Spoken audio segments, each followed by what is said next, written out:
radio for the masses. Headline edition, July 8, 1947. The Army Air Forces has announced that a flying disc has been found and is now in the possession of the Army. If the game is rigged, change the game. Game changer.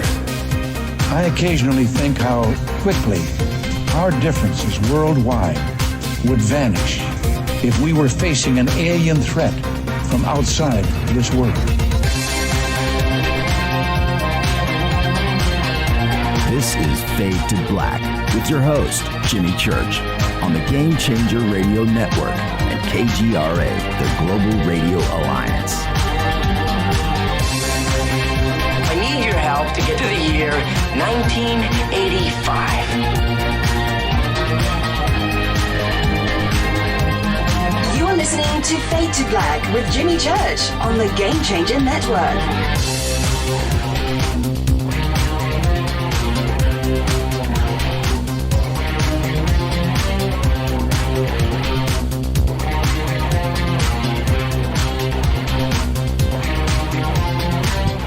Good evening.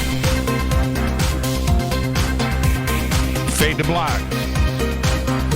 Bespoke Radio for the masses. Yeah. How you doing? How you doing? Today's Monday, February 18th, 2019. 49 days into the new year, just 316 days left. We are live from a bunker somewhere in the middle of beautiful downtown Burbank, California. And I would like to welcome everybody listening all around the world, all across the United States. Hither and thither, to and fro, back and forth, up and down, east and west, north and south. Far and near. This is Fade to Black for KJCR, the Game Changer Network, and KGRA, the planet. I am your host, Jimmy Church. What is cracking? How you doing? How you doing? Yeah, tonight, very special guest kicking off the week tonight. Yes, I see that, Richard. Thank you. Richard just texted me. Wow, that's very nice. Thank you, Richard. Richard Dolan is here, kicking off the week. We are going to do a full night of ET and UFO conversation. All the breaking news in our community. Lots to discuss. So Richard will be with us at the bottom of the hour. Tomorrow night, David Icke is here. Man, he has been working his way over to Australia via London. Left Mexico today, arrived in Los Angeles. That's right. I was speaking in Mexico, doing some stuff down there. Now he's here in L.A., and then he's on his way to Melbourne. Heading over to Australia. He's got a bunch of stuff. Then he's coming back to Los Angeles because he's premiering his new movie. Yeah, in case you didn't know it, there's a movie out now. All right, so that's what's going on with David Icke. That'll be tomorrow. And then Wednesday night, you guys asked for it. You got it. It's the Q Army with In the Matrix and Shady Groove. Looking forward to this. And that will be Wednesday night. And then Thursday is our 1,000th show. Our 1,000th show. And that is Thursday night. And it's on a fader night with open lines all night long. Unbelievable. We made it. 1,000 shows.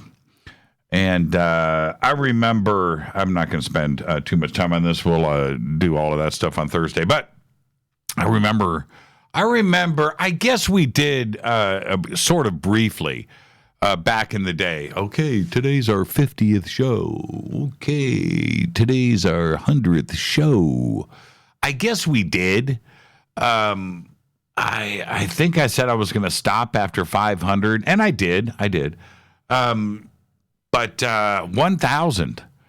And this is what's trippy. So today, as you know, I'm thinking about this and doing the post out and speaking about it. Remember, we do currently, and for the last few years, 16 shows a month. That's it. 16 shows a month, 4 shows a week, 16 shows a month. How do you get to 1,000? How do you get to 1,000 at 16 shows a month? Well, it's pretty obvious. It's a marathon. It ain't a race. It is just the tortoise and the hare, right? 16 shows a month. Eventually, you get there. Wow, and we have. So, River Moon Coffee. Oh man. All right. I don't know. We did. There are days that I do feel like it's been that long. Yeah, there are those days. All right. You know what to do. Go follow all of our social media. Head over to jimmychurchradio.com. You can follow us on Twitter at jchurchradio, at jchurchradio, and come and join the conversation. Hashtag F2BQ.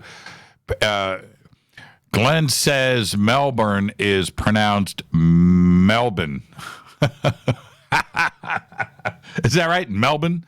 All right. I you know what? Lesson learned. And I really appreciate that. Melbourne.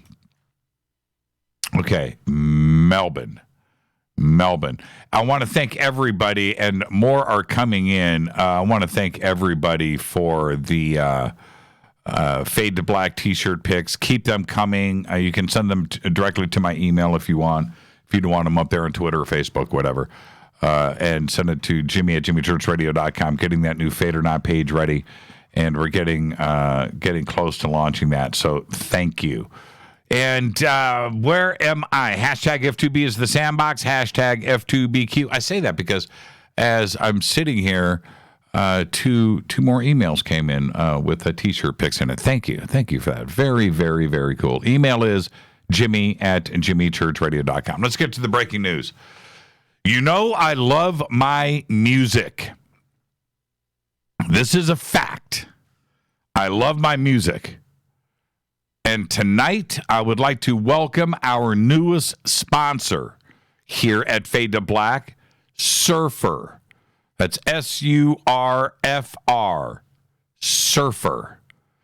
It's a new streaming music app that's totally free, 100%, all of it. All you got to do is download it and start listening to music. It's really that simple. It's very, very cool. And everything is there. Everything that you want to listen to, rock, jazz, adult, contemporary, whatever it is, all the categories are there, dozens of them, and you're going to see updates and more added as time moves along. But it is just really cool. So all you have to do is click on the Surfer banner over at jimmychurchradio.com. That'll take you to their landing page where it just says Google or Apple. Your choice. Click, download it, start listening. It's that simple. It's that simple. It is really, really cool. Okay, so we've got it up on Facebook. We have it up in Twitter. We have it up on the website, surfer.fm, surfr.fm is the website if you just want to go straight there. Or you can just go to the Apple App Store and Google Play and just search for Surfer Music, and right there, SURFR. Okay? Surfer. It is absolutely amazing, and I got to tell you, I've had it for about a month, and it's just my app of choice. You just open it. It is so cool because the way that it works, I won't be able to play. If I play it now live on the air, but there it is, right there. See? Surfer. It's right there on my phone. And you just click it and open it, but then, of course, I'll have some kind of crazy copyright dispute because I've played somebody's music on this show, so I can't do it. But it's really that simple. surfr.fm or click on the banners at jimmychurchradio.com. Well, last week, a week and a half ago, the Opportunity rover died. It's over. And now that it's gone, what is still running up there? And there are a few things functional that make it still possible to study the red planet. And the Curiosity, Opportunity's gone, but the Curiosity is running. And it can support the study of small life forms, microbes, analyzing samples scooped up from the Martian dirt. They can also drill into rocks. Curiosity has an onboard laboratory that can actually determine chemical building blocks and with the secrecy of the life on Mars. And there is also the Mars Reconnaissance Orbiter right now, and it continues to function. The orbiter was also launched back in 2005, and as it orbits Mars, it's used to search for evidence of water down on the surface. So all hope is not lost. I know it seems kind of weird that, but when are we going to Mars? When are we going to Mars? I just finished the series, by the way, Mars, which is absolutely incredible. And in a weird way, when you watch all of the seasons and you put it together, they made it so realistic. It's like a soap opera. They've made it so realistic that it just makes you wonder if that's exactly how it's not going to play out. Yeah, the whole water aspect of it, I can't say anything. The whole water aspect of it is a big player in the series. All right, let's move on here. Now, this weekend is the Conscious Life Expo right here in Los Angeles at the LAX Hilton. It's February 22nd through the 25th. This year, we are celebrating the 50th anniversary of Chariots of the Gods with Eric Von Daniken. And I'll be hosting the panel with Eric. That'll be Friday night. And on that panel is Linda Moulton Howe, Jason Martell, Billy Carson, and Rabbi Ariel Bar Zadok. That is Friday night. Saturday, all kinds of fun stuff going on all day long. George has got his meet and greet party that he's doing and his award ceremony. He's got his panel with questions, and that's the whole thing that they are doing there. So come and hang out with us, okay? We've got a great booth on the mezzanine level where we were last year. Okay, and we will be representing some of our sponsors here, of course, like River Moon Coffee. Okay, so come and hang out with us. It's going to be a great, great weekend. And, Thursday night, we're celebrating our 1,000th show, right? And then we just go straight into the weekend. Come and hang out with us. All right? Tickets and info, ConsciousLifeExpo.com. Full conference schedule is right there. You can click on the CLE banner over at jimmychurchradio.com or just go straight to Conscious Life Expo. Our next event is Contact in the Desert, May 31st through June 3rd in Indian Wells, Palm Springs, California at the Renaissance Indian Wells Resort and Spa. Tickets and info, contactinthedesert.com. And then coming up is our 2019 Soul Tech Conference. It's over the July 4th weekend at the Sunrise Ranch in Loveland, Colorado. Sign up for tickets and info at soultechgathering.com. Okay. Don't forget to subscribe to our podcast. It is just $2 per month. And after this week, I'll be saying we have over 1,000 shows. Where did I get the Sasquatch t-shirt? You guys notice that? It says at the bottom, Hide and Seek World Champion. And it's that was sent in from a Fadernaut, and his sons sent that to me, asked me for my shirt size, and I think they had it made. I don't know. I don't know, but it was sent in to me from a Fadernaut, who's probably listening now. I got this last year, but that's where I got it. I wish I could tell you that there are more. I cannot. Yeah, but I'll be saying 1,000 shows here pretty soon with our podcast. Also, you can become a Fade or Not in our membership section on jimmychurchradio.com. I just got news. For some reason, one of our links are broken to Numana, and thank you. A couple of listeners emailed us and let us know. We've just contacted them, and we'll get that fixed. We don't know what's going on. Happy birthday to today. Man, I can't stop drinking this River Moon coffee. Yeah, I cannot stop drinking it. There's a flavor. There's a thing. It's so good. I drink it every day. It's just amazing. Let's get this show cracking. Happy birthday to today. John Travolta is 65. Matt Dillon today is 55. Molly Ringwald today is 51. Dr. Dre today is 54. And last but not least, Yoko Ono. Yoko Ono today is 86. 86. Is Yoko a billionaire? How did they divide that, with the money? And yeah, I wonder if Yoko's a billionaire. Our dead guy's birthday today is Enzo Ferrari. 1898 to 1988, died at the age of 90. And pretty much I'm going to say this, that the only the designer, builder, and visionary that created the best car on the planet. That's who he is. Period. The 1958, any Ferrari, by the way, but and you can pretty much say that.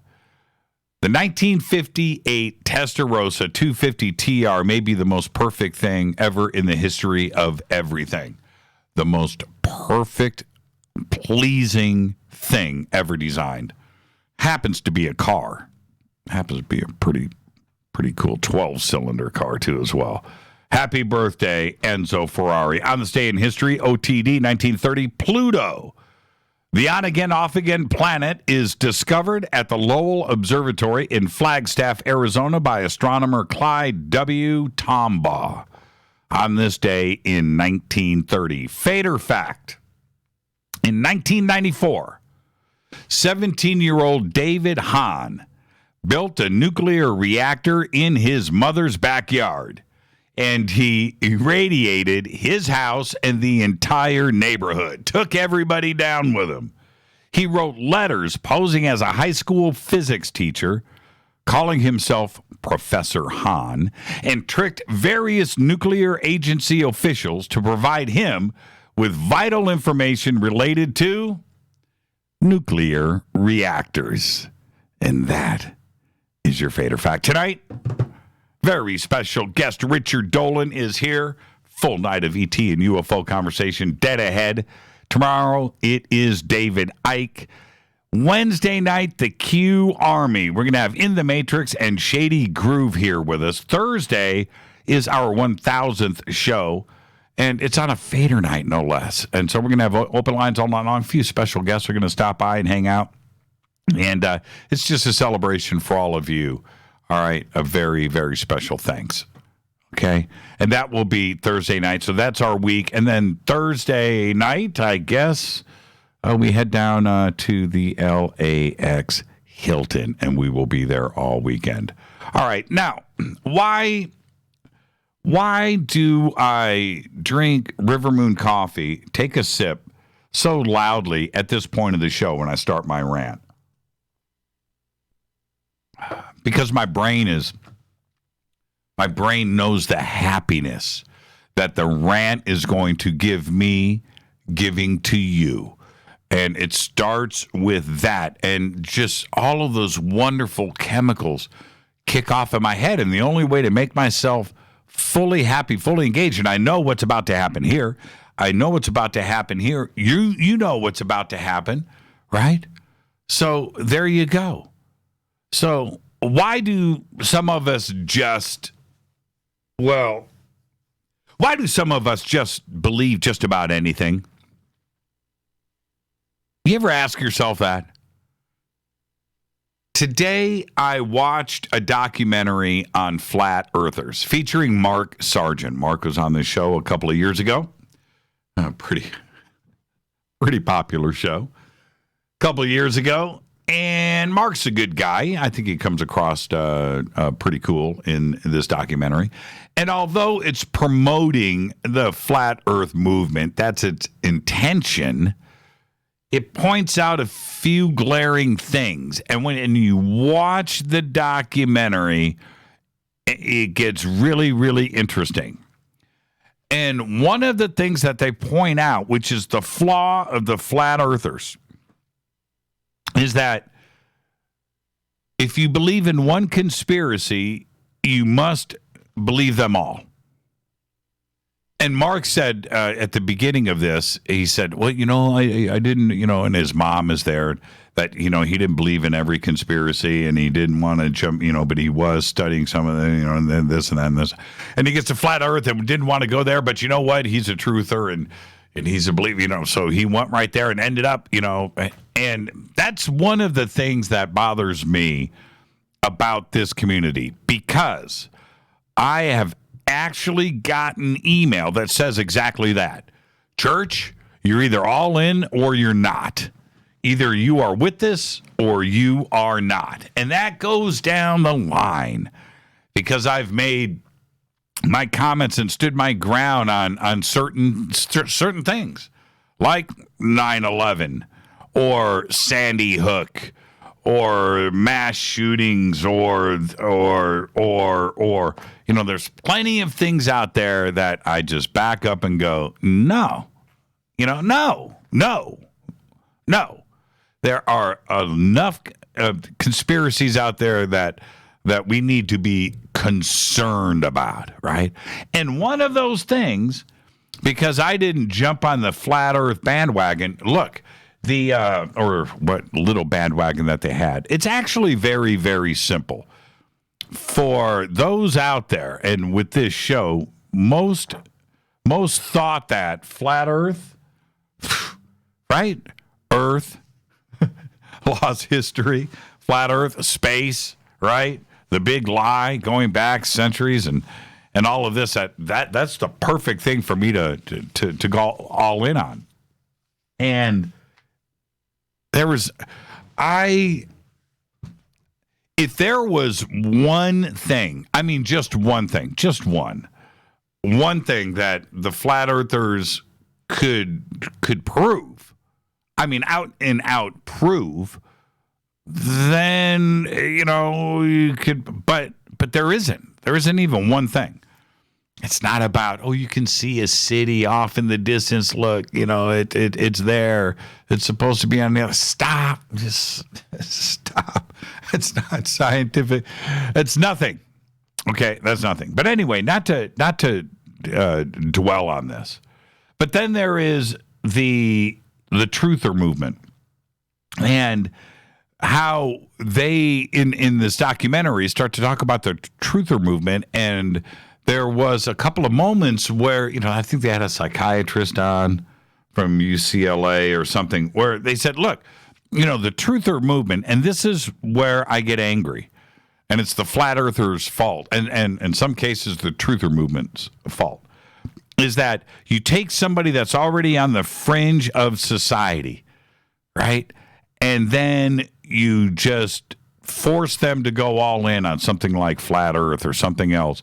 And the next thing you know, they're out. They're out.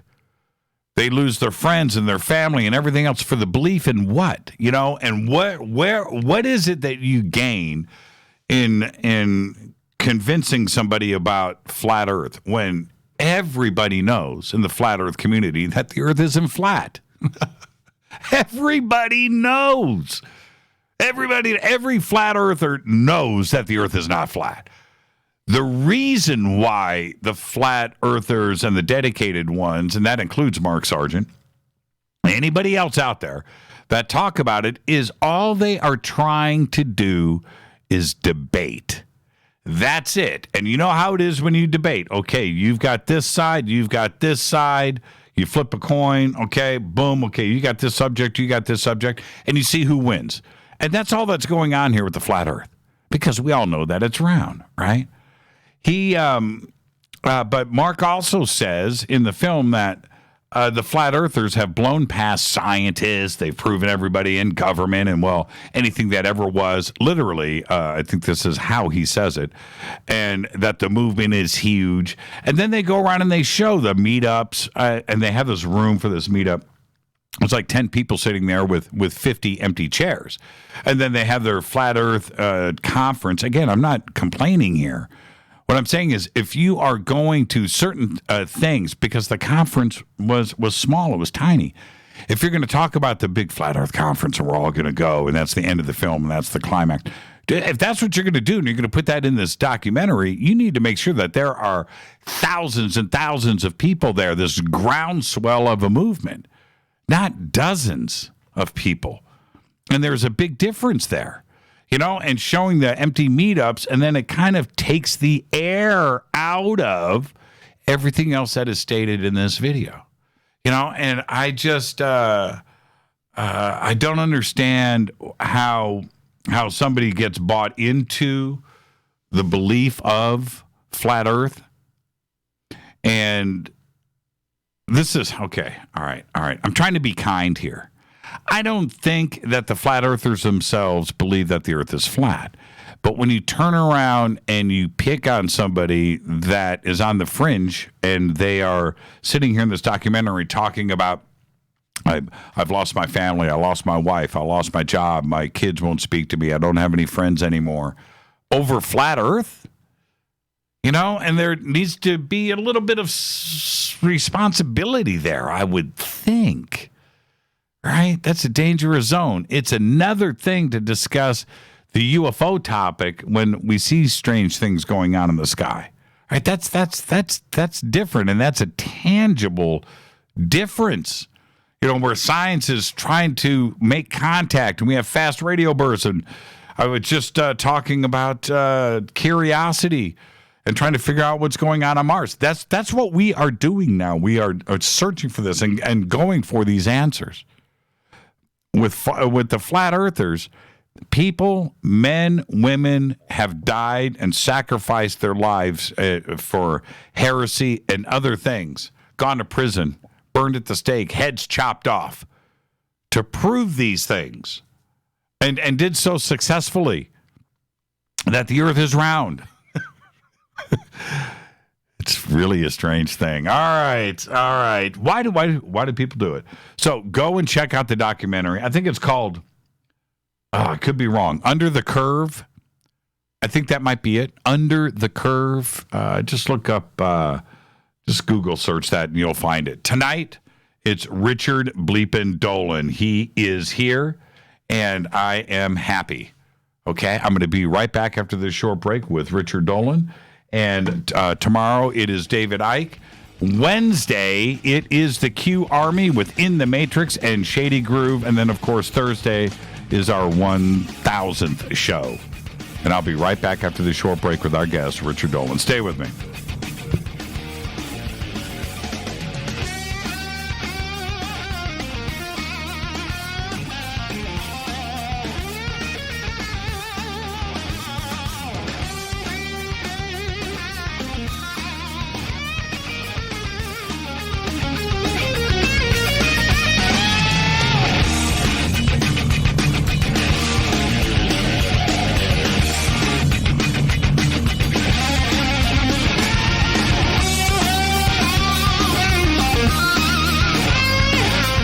This is Nicole Church, daughter of you-know-who, and you're listening to Fade to Black on JimmyChurchRadio.com and the Game Changer Network. You're listening to Jimmy Church, Fade to Black. Fade to Black will now pause for alien identification. The station that talks the net. KGRA Radio. When you take the beans from Central America with dashes of Indonesian and African mixed in and then roast it to the dark side of Fade to Black, you create the ultimate brew of fringe. Introducing the Fade to Black blend from River Moon Coffee. Yes, River Moon's darkest customized roast was created for the love of Fade to Black.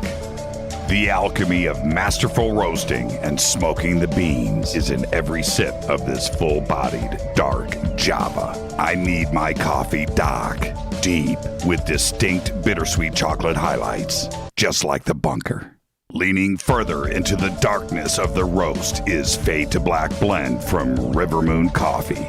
Just click on the banner at jimmychurchradio.com and use the promo code F2BBLEND for 15% off of your order today. Go Beckley Teppy. This is Jimmy Church of Fade to Black, and you can get our podcast for just $2 per month. All you have to do is click on the podcast banner over at jimmychurchradio.com.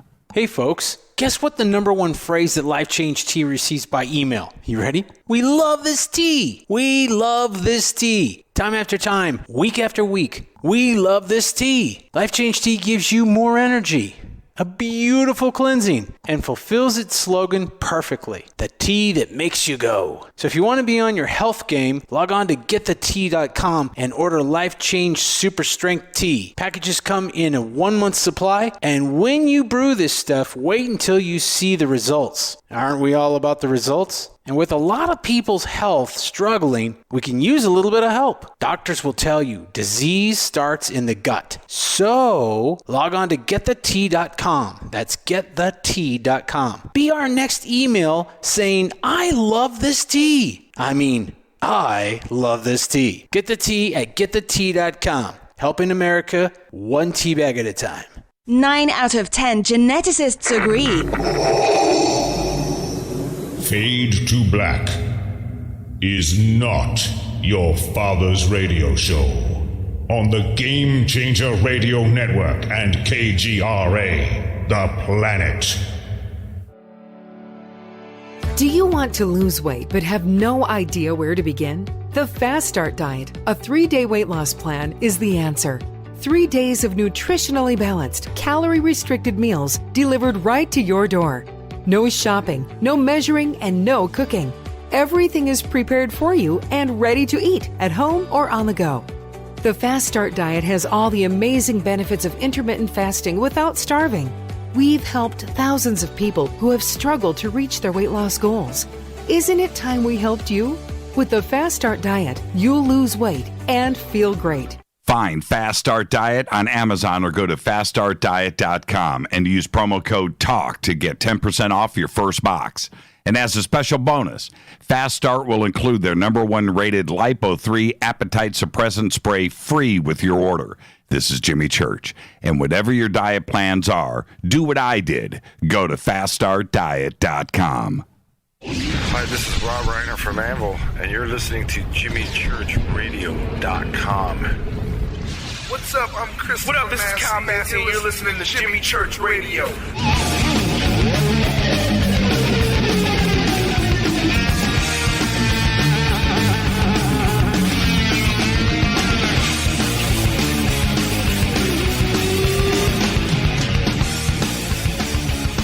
All right, welcome back. Fade to Black. I am your host, Jimmy Church. Tonight, Richard Dolan is here. That's right. Tomorrow is David Icke. Yeah, David Icke tomorrow. And then Wednesday night, it is the Q Army with In the Matrix and Shady Groove. That's right. We're going to get our Q on Wednesday night. Thursday is our 1,000th show. Big celebration going down Thursday night. And, of course, it's Fader night. We'll have a few special guests rolling on through. I don't have to worry about this next gentleman, Richard Dolan, because he's on with us tonight. But that'll be Thursday night. Then, of course, this weekend we are down at the Conscious Life Expo. Richard Dolan is one of the world's leading researchers and writers on the subject of UFOs and believes that they constitute the greatest mystery of our time.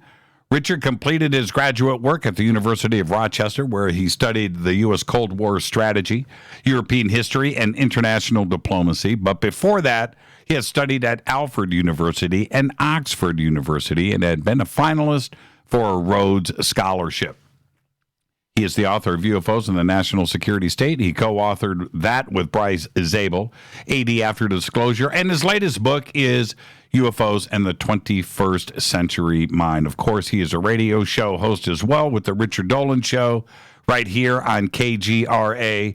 Frequent guest with me over on Coast to Coast AM. He was just on with George a couple of nights ago, and he's currently featured on several television series and documentaries, including Ancient Aliens. In addition to his research, Richard's company, Richard Dolan Press, actively publishes innovative books by authors from around the world. Tonight, we are going to discuss everything ET and UFO that is currently breaking news for our community. I would like to welcome back to Fade to Black, Richard Bleepin' Dolan. Richard, good evening. How are you?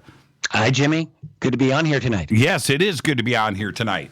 And, okay, Richard, for this conversation to proceed, you must answer 3 questions. Okay? I thought there was going to be one question. No, now you're giving me 3. I'm giving you 3. I'm not informed. Exactly. I got to catch you off guard. Okay, first question. What is your name? My full name. My name is Richard. Your name is correct. Okay. Yes. Next, I got that one. Next question. I knew I could get that one. What is your favorite? What is your favorite color? Jimmy, I'm 56 years old. We don't have favorite colors at this age. This is not a thing. Third question. Yes. We had agreed on a subject for tonight's show, and today you changed your mind. Why? We were going to talk about a controversial subject in our field. UFO always has controversial subject. There's always drama. And in this case, there's, as many people know, a bit of very sordid drama that has enveloped this field, indirectly affected myself, I suppose, but I don't really consider myself at the center of this. And, I chatted with you over the last week or so about some of these developments. I know you've talked about it indirectly. You've been pretty vague about it, if I may say. And I wondered how much we wanted to get into this, and I really thought it would be a thing to do. And what I feel, it's such a bad, low, seedy, awful thing, and I don't want to throw myself into it. Like, it could very well be the case that in the future this is something you and I discuss. But I would just say, look, if people are really interested in finding out what the latest scandal is developing, go to there's a number of sites out there, places. I would say Project Avalon website is probably the best for up-to-date analysis on some of the things that are going on in this field. And if you know what I'm talking about, then you know what I am talking about. And if you don't know what I'm talking about, we'll go to Avalon and you'll find out. Avalon, what I would say. For right now, I want to leave it at that. Yeah, all of you know what I appreciate Avalon about. It's my biggest support group. Those guys over there and gals, they just love this show, and so everybody should. They've been around for a long time, and I will just say they have for years and years had many of the most intelligent, insightful, goodwill analysts that are out there, and people who I think genuinely care about the integrity of UFOs and everything related to the research in that field. So, and they're on top of a lot of this, and I support what they do. So for right now, rather than honestly, because one of the things that I have tried, I haven't always succeeded, but I have tried to do in my years involved in the public realm is to avoid whether they were, the old-fashioned flame wars from the early internet or any of the other kinds of fights that are going on. Because the thing is, they're very seductive at first when you want to get involved and sling it out with somebody. But it's a waste of time. And it's almost always demeaning to anyone who gets involved in it. So until it becomes a necessary thing for me to speak about this, I think I've really thought about this a lot. And I've decided, at least for now, I don't want to make a major statement about it. I'd rather just let things play out and see where it happens. There are more than enough people right now digging, researching, exposing. And there is no question, from the little that I know, that there is much more that will be revealed. And my attitude is let it all come out. That's it. Okay. All right. Well said, Richard. You know, I remember this goes back many years with you and I, but when I started to introduce you at different conferences, and I would always say that one of the things, I said it once, and then I ended up saying it every time I've introduced you, that you represent this community in such an honest, pragmatic way that we should all be proud in this crazy community of ours that we've got somebody like you standing out in front of all of us. And what you just said right there is about as well spoken as it can be. So I thank you for that, and let's move on. All right. Yeah, let's move on. If we need to, we'll come back to it. Yeah. There you go. Now, there's so much to discuss tonight. And now we had nothing else to talk about. Yeah, you know what? Moving on. Thank you for being here tonight, Richard, and give my best to Tracy. I will. She's sitting right here. Hey, Tracy. The truther movement, right? The conspiracy movement out there. In my little opening rant tonight, one of the things I missed. Oh, you missed it. Okay. Well, in a nutshell, it's this. It seems that if you are going to be part of the truther movement or you're going to be part of the conspiracy movement and you are either all in or not, that you are not entitled to not believe in every single conspiracy that comes down the pike. And if you dare not, just jump on every single thing that comes down the road and every single breaking news and everything is a false flag and everything is this and everything. Right. If you don't, you're like banished, right? And you get criticized for it. And I don't get it. And one of the problems that I have with that is that we're already dealing with some pretty fantastical subjects that we're trying to get the rest of the world to open up their eyes to. And then you bring in some of this other stuff, and I think it's proper to put your foot down and go, no. Well, I agree with this. What we don't need, what we absolutely never need, are zealots in this field.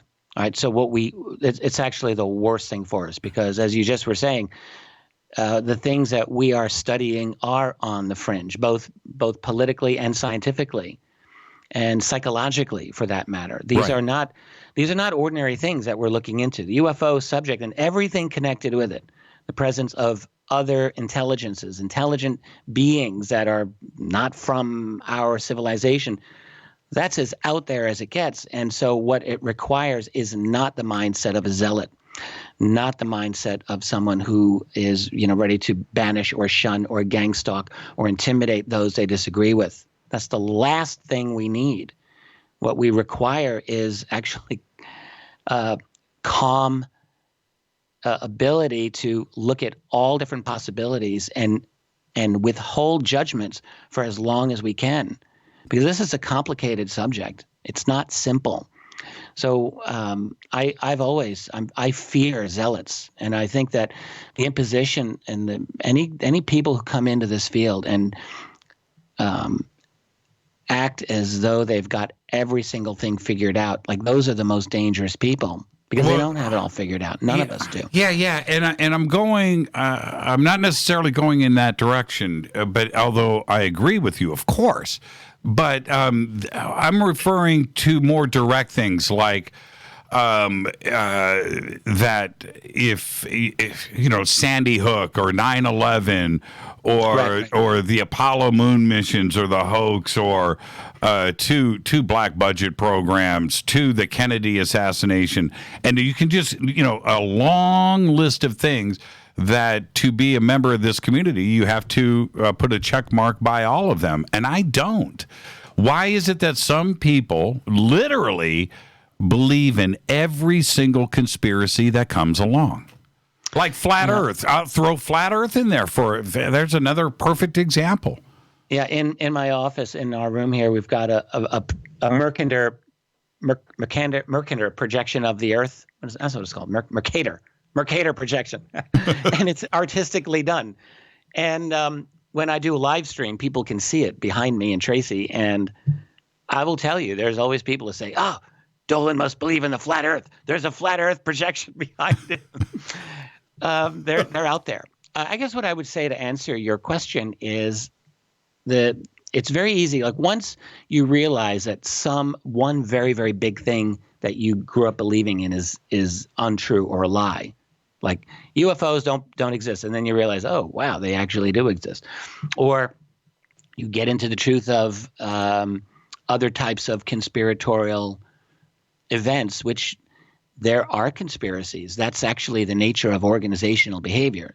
Organizations are hierarchical. They're competitive. They compete with other organizations. In order to get over on those other organizations, they will act in ways that are secretive. That is by its very nature. Secrecy and conspiracy are an inherent element of organizational behavior. And so when you start realizing that there are different conspiracies, some people will become disillusioned. And sometimes the problem is when you realize one thing is wrong and another thing is wrong that you grew up with, some people might throw everything out and say it's all a lie. But the thing is, for every single bit of element where we challenge official narratives, I would just argue we need to be evidence-based at all times, always evidence-based. So I'm always wanting to ask, like, why does someone believe what they believe? It's fine to believe something different. We all have different opinions on things, but the question is, what are those opinions based on? And it's incumbent upon someone who's challenging what the rest of the world believes to tell them why they believe otherwise. And you can't just say, trust me, this is my secret inside information. No, that's a fail. You've got to be able to present a case to other people who are skeptical of what you have to say. And if you can't do it, then get out of the way. Don't waste anyone's time. Like, provide evidence. Well, it's really simple. You studied Cold War strategy, world history, European history, politics. This is part of what makes you, Richard Dolan. I equate things to like the TV series House of Cards, right? With Kevin Spacey. Yeah. And as twisted as that was, and it got dark and it got twisted. I would venture to say it wasn't twisted enough. Right, exactly. Now, and so if it was ever revealed about the day-to-day conspiratorial operations of Washington, D.C., and the Pentagon, and the CIA, and the NSA, what would society do? Would they physically get ill and throw up and puke? Or would they go, well, whatever? That's the danger that we're in. I don't know the answer to that. I think some people would be very upset once things are out in the open. It's almost like the emperor's new clothes analogy. Like, I think a lot of people know that there's something very, very, very bad with everything that's going on in Washington. They kind of know. But it's not necessarily openly confirmed in all of the depths of what is happening. So if all of that were to come out, in other words, we're not Luke Skywalker, we are Darth Vader, essentially. If that were to fully come out the way that I believe it is, yes, that would be a big problem for some people. Others, there's a lot of jaded people out there already, so I don't know how it would break down, but definitely there would be some shock to some people. Yeah, I totally agree with that. And we have been so desensitized with different movies about the CIA or Jason Bourne or different political thing, and presidents fallen and replaced or assassinated. It has gone on and gone on for so long that just maybe we know that kind of stuff is going on, and it wouldn't be so much of a shock to the system. But it's certainly conspiracy based, and it's what some of us out here have been on about. You've been talking about false flags for a very, very, very long time, and false flags are it's a method of operation. It's nothing different than that. It's just what they do. I wouldn't doubt if there's a false flags 101 preparatory course in the defense school of the Americas. Actually, I was just learning about this not even a week or two ago, but the United States actually holds what you can call false flag classes internationally. They are training young, idealistic, fanatical revolutionaries in nations around the world, and they're teaching them how to disrupt societies. So this is something, basically had to stage what was once called a color revolution back in the early 21st century.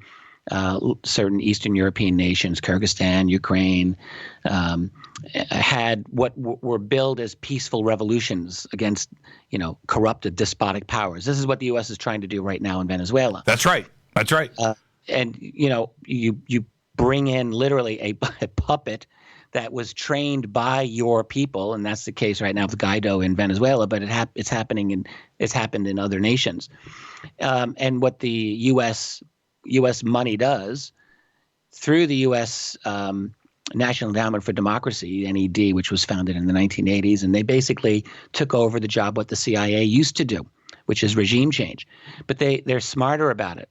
So they, because everything's done through now cutouts, they'll fund international non-governmental organizations in all these different countries and throw huge amounts of money there to disrupt the society, to create leadership in that society, to get the foot soldiers and to create the platforms and the banners and the signage and the social media and all of that. And you create something out of nothing, essentially. Or you find an issue that is a legitimate issue, but you just work it and work it and work it and work it. And the next thing you know, you got a revolution on your hands and a pro-Western government is installed, and the IMF is happy. So that's what the U.S. is master at, and they actually do have classes, actual literal sit-down in a seat classes where someone's instructing on how you do this. Down when I was living in Panama in the Canal Zone, right, at Fort Clayton, and you can look this up, everybody. Don't take my word for it. At Fort Clayton, there's, I don't know how many Army and military bases, Marine and Naval, Air Force. I don't know how many were down there, but I'm going to say 30, right, in Panama. That might be a pretty good number. But anyway, Fort Clayton was one of the big ones. And when you first pulled in the gates at Fort Clayton, they have this college there with all these national flags out in front, right? It's very, it's very regal. And I asked somebody one day, I said, so what is that? And this was the answer. And by the way, at any time this particular place came up in discussion, the same things were said about it, which is this. That is the School of the Americas. Oh, yeah. Oh, really? What is that? That is where every dictator and military leader in Central and South America goes to school. We train them, and then they go and run a country. Right? It was like, what? They head up to Fort Benning, Georgia for additional training. No, that's where they have it now. One of the most famous alums of School of the Americas. That's right. That's where they have it now. They closed it down in Panama. Oh, I see. So they moved it to the United States, the School of the Americas. But I was right there. And so I would look at it, and every time that I brought it up, either with somebody in the military or whatever, my parents or friends, other friends whose parents were teaching there, right? It was all, the Canal Zone. It was the same thing. That's where we train the dictators, man. It's like, what? Yeah. Oh man. This is an old story, and it goes so far back in American history. And it's not even the purpose of me talking about this with you isn't to trash the United States. I mean, it is what it is. Right. But by avoiding these truths, we're not helping ourselves by pretending. Like with all of this nonsense, and it is nonsense about Russian meddling in our elections. I mean, we've been hearing about this for 2 years. But the thing that's really the funniest about it is all the pearl clutching, all the media people saying, oh, my goodness, they're meddling in our election. When the United States, that's what America does, has always done, always will do, as long as it has the power to do it. America, there's none better. There are no nations that can even remotely compete with America's ability to meddle in other nations' electoral process and in their quote unquote democracy. Like, that's what America does. And whether it's through School of the Americas training dictators to engage in coups and repress their populations, or now through the National Endowment of Democracy and USAID and all of these State Department cutout organizations that throw money, billions of dollars into foreign nations to destabilize. I mean, what the United States did to nations like Libya will forever be a great, great black stain on American history. And people really need to understand the true history of what happened, what went down there, and ditto with Syria. And these are things that, the sycophantic U.S. media, which is totally owned by the major corporate interests that are in bed with the intelligence community, they will never, ever speak honestly about this. And so for this reason, whether you're from Fox land or MSNBC land or CNN or whatever, there are some variations in there. Yeah, it's true. But by and large, all of these are corporate, established, in bed with intelligence organization type propaganda organizations. That's all they are. They're just doing propaganda. And it's no different, by the way, with BBC. RT. Yeah. Russia Today. Oh, man. it's unbelievable. Well, with RT, I'm going to just say this right now. I'm going to defend them because I at least don't feel my intelligence insulted when I read RT. And I'm going to say this because right now CNN just called out RT and had Facebook basically sycophantically ban organizations on Facebook that were supposedly funded by the Russian government. And, they don't follow that rule with any other government. They don't do that with British or French or Canadian news, but they do it with these, which are funded like the third or fourth generation. Like they're not even funded directly by the Russian government. So, no, I would actually challenge you on that. And I No. Head. I go to RT's my go-to site, by the way. Okay, and let me be very clear. Look, there's no reporting on any mainstream media right now about what's going on in Venezuela, except for today that Trump spoke about it. But for the last month, you've got to go to RT for any updates on Venezuela. Right. I thought you were lumping them in with the others, and I was going to say no, sorry. Oh, it's definitely RT's still the propaganda arm of Moscow. That's Putin's thing. But here's the difference. All right, you can actually fact check them, and you can get information that you can then investigate. You can do the same with CNN, of course. Which I do that every day. Right. I read CNN. It's painful at times, but I read it every day. But the thing is, what you see is everyone's got their spin. Fox has got their spin. MSNBC's got their spin. HuffPo's got their spin. RT's got their spin. All true. But the question is, how much information are you getting? And I would suggest, and I think you're inclined to agree, that you get vastly more information on a wide array of subjects with RT over any of the other U.S. Western groups. You go head-to-head, I would throw RT up against CNN plus Fox plus MSNBC plus WAPO plus New York Times. RT, I think, would kick their ass one side of the sidewalk and down the other. Yeah, you're right. And the difference is, we got to take a break right here, Richard. At least with RT today, they are reporting the news on the top half, and then it's opinion pieces on the bottom, where all of the mainstream media, Western mainstream media, the opinion pieces are the headlines, and they are stating that as news. That's a good point. Yeah. That's a really dangerous. And they have opinions on the left and right of the spectrum, by the way. They do. They do. They're pretty balanced. No, and a lot of American writers on that site too as well. That's right. Let's take a break right here. Our guest tonight, Richard Bleepin' Dolan. I am your host, Jimmy Church. Now, when we come back, we're going to talk about some of that government money going into UFO programs and research. We're going to talk about all of that when we come back. It's Fade to Black. I'm your host, Jimmy Church. Stay with us.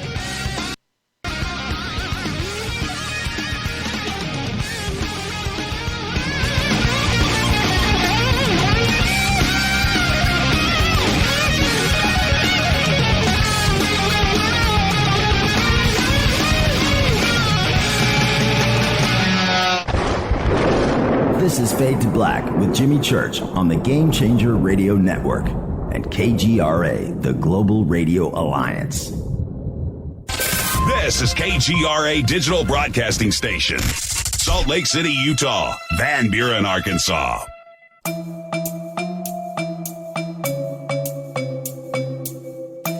Come join us for the 2019 Conscious Life Expo in Los Angeles at the LAX Hilton. This year, we are celebrating the 50th anniversary of Chariots of the Gods with Eric Von Daniken, and I'll be hosting the panel with Eric, Linda Moulton Howe, Jason Martell, Billy Carson, and join George Norrie, Nassim Haramein, Robert Schock, Damian Brinkley, Grant Cameron, Julia Mossbridge, and another 50 speakers who will be presenting at the 2019 Conscious Life Expo. Just go to ConsciousLifeExpo.com for tickets and a full conference schedule, or click click on the CLE banner at jimmychurchradio.com. Go back, Lee Tappy. Folks, this is very important information. What's to be said about CBD? AncientLifeOil.com. Our CBD is made from hemp and has 0.003 THC, which means this wonderful product won't get you high, no matter what amount you take. What does CBD do for the body? My hands are tied, but you can Google CBD benefits and be astounded. When you're finished reading, you'll want to log on to AncientLifeOil.com. That's AncientLifeOil.com. And purchase. Life is good when you feel good. People are tired of pain. People are asking for non-GMO organic products to help them with, you fill in the blank. Legal in 49 states, and again, our CBD is made from hemp. Ancient Life Oil is about helping people one by one by one. If you wonder how good the product is, the CEO takes it every day without miss. AncientLifeOil.com. That's AncientLifeOil.com. Have a great day. Hello, I'm Cordelia, and you're listening to my main man, Jimmy Church, on jimmychurchradio.com. Hi, this is Ray Hobbs here, repping the planet, and you're listening to my good friend, Jimmy Church, Fade to Black, on the Game Changer Network and the KGRA digital broadcast station. This is Toby Kebbell. You're listening to jimmychurchradio.com. Don't hurt me, Jimmy. I'm only little. Hey, I'm Adrian Grenier. And this is Ari Gold. We're the Honey Brothers. Yes. We're of the Honey Brothers. Hey, I'm Adrian Grenier. And I'm Ari Gold. We're the Honey Brothers. And you're listening to Jimmy Church. The Revolution. Reclaim your active lifestyle with Angioprim. Angioprim is the original liquid oral chelation supplement. Chelation helps remove toxins, heavy metals, and cholesterol in your veins and arteries that can cause blockages. Scientific research proves the active ingredient in Angioprim has superior oral chelation action that helps promote cardiovascular health. Find out more. Go to angioprim.com. Talk to a trained consultant by calling Angioprim toll-free 877-882-7221. This is Jimmy Church of Fade to Black, and you can become an official Fadernaut by just going to our membership section at jimmychurchradio.com. Hey, it's Grace. Can we talk about something serious for a minute? Your age. Getting old has its perks. But remember, being a few years younger, you know, your hair was thicker, you didn't have so many wrinkles, that extra weight wasn't haunting you, and you just felt better. Well, we can't turn back the clocks and go back 10 or 15 years, but you can start feeling and looking 10 or 15 years younger with Nature's Youth RSF. It's a doctor-formulated daily supplement that helps your body maintain its peak performance and fight the aging process. Imagine sleeping better, looking better, and feeling better. See how Nature's Youth RSF has helped thousands of people just like you at nature'syouth.com. nature'syouth.com. Imagine how it will feel when your family and friends are asking you what you did to look so good. Your secret will be Nature's Youth RSF. It's time to start looking better and feeling better. Learn more and order your Nature's Youth RSF at nature'syouth.com. That's nature'syouth.com. That's nature'syouth.com. Hello, this is Serena Wright Taylor from Conscious Life Expo, and you're listening to Fade to Black with Jimmy Church, who holds the Lucky Pony record for the best astrological chart since 1963. True story. This is Micah Hanks of the Gralien Report, and you're listening to Jimmy Church on Fade to Black, across the globe on the Game Changer Radio Network and the one and only KGRA Radio, The Planet.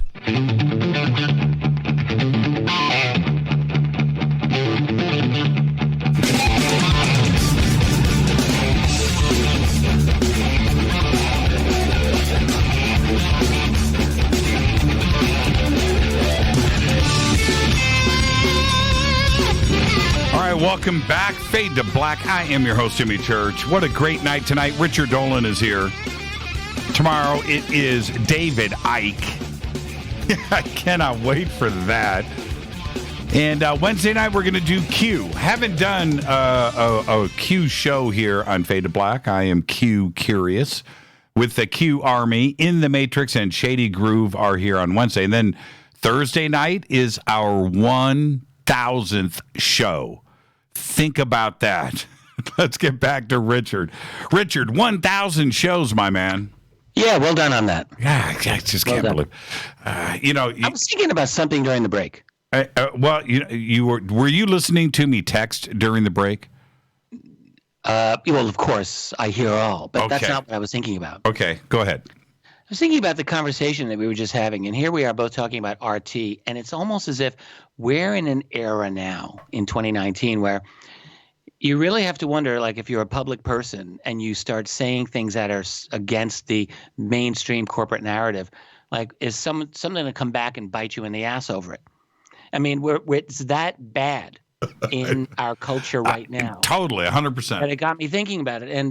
And my reaction was, well, the hell with that. I don't really care. I'm going to say what I'm going to say, and that's it. And I've always been that way. But nonetheless, there is a culture in our society now that it's spreading, and everyone knows it. Everyone knows this is the case. That is a culture based on fear and intimidation and silencing of alternate opinions. And no one is immune to it. And so even when we fight it, we are aware that we're fighting it. And that's we have to defeat that culture. We've got to defeat this attitude. It is encroaching. It's part of it is deplatforming. Part of it is shaming. Part of it is, actually just censoring as well. And then attacking.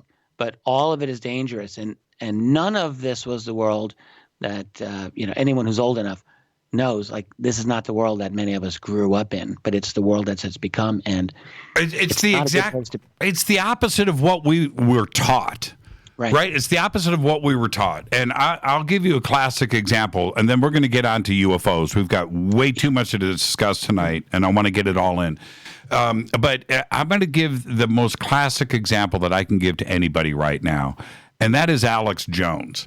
Now, Alex Jones, no matter what your opinion is of Alex, that doesn't matter. This country was based on certain principles. Alex was his own worst enemy, for sure. He knew the line that he wasn't supposed to cross, and he crossed it. There are, when you're dealing with private companies like the things in Silicon Valley that have their requirements, then you need to play the game by their rules, just like anything else. You go into somebody else's house, you know how to behave. He pushed it, but you don't systematically synchronize a deplatforming of somebody like that. You don't do it. And the fact that we all had to witness that was shameful. It was shameful. And I'm not defending Alex's things that he has said or done. That's not what I'm saying. But he certainly has the right to play within the rules and to be able to speak. And that, I thought, was just vicious. It's like the Salem witch trials. Right. That's exactly what you remember. All of the things that we use as our principles, they always go back to like the Salem witch trials and the lynchings and the mobs and the torches and the pitchforks and raiding somebody's house because of an association. It's just like, wait, stop with that. Well, they went after him because of so-called hate speech and then the whole Sandy Hook thing.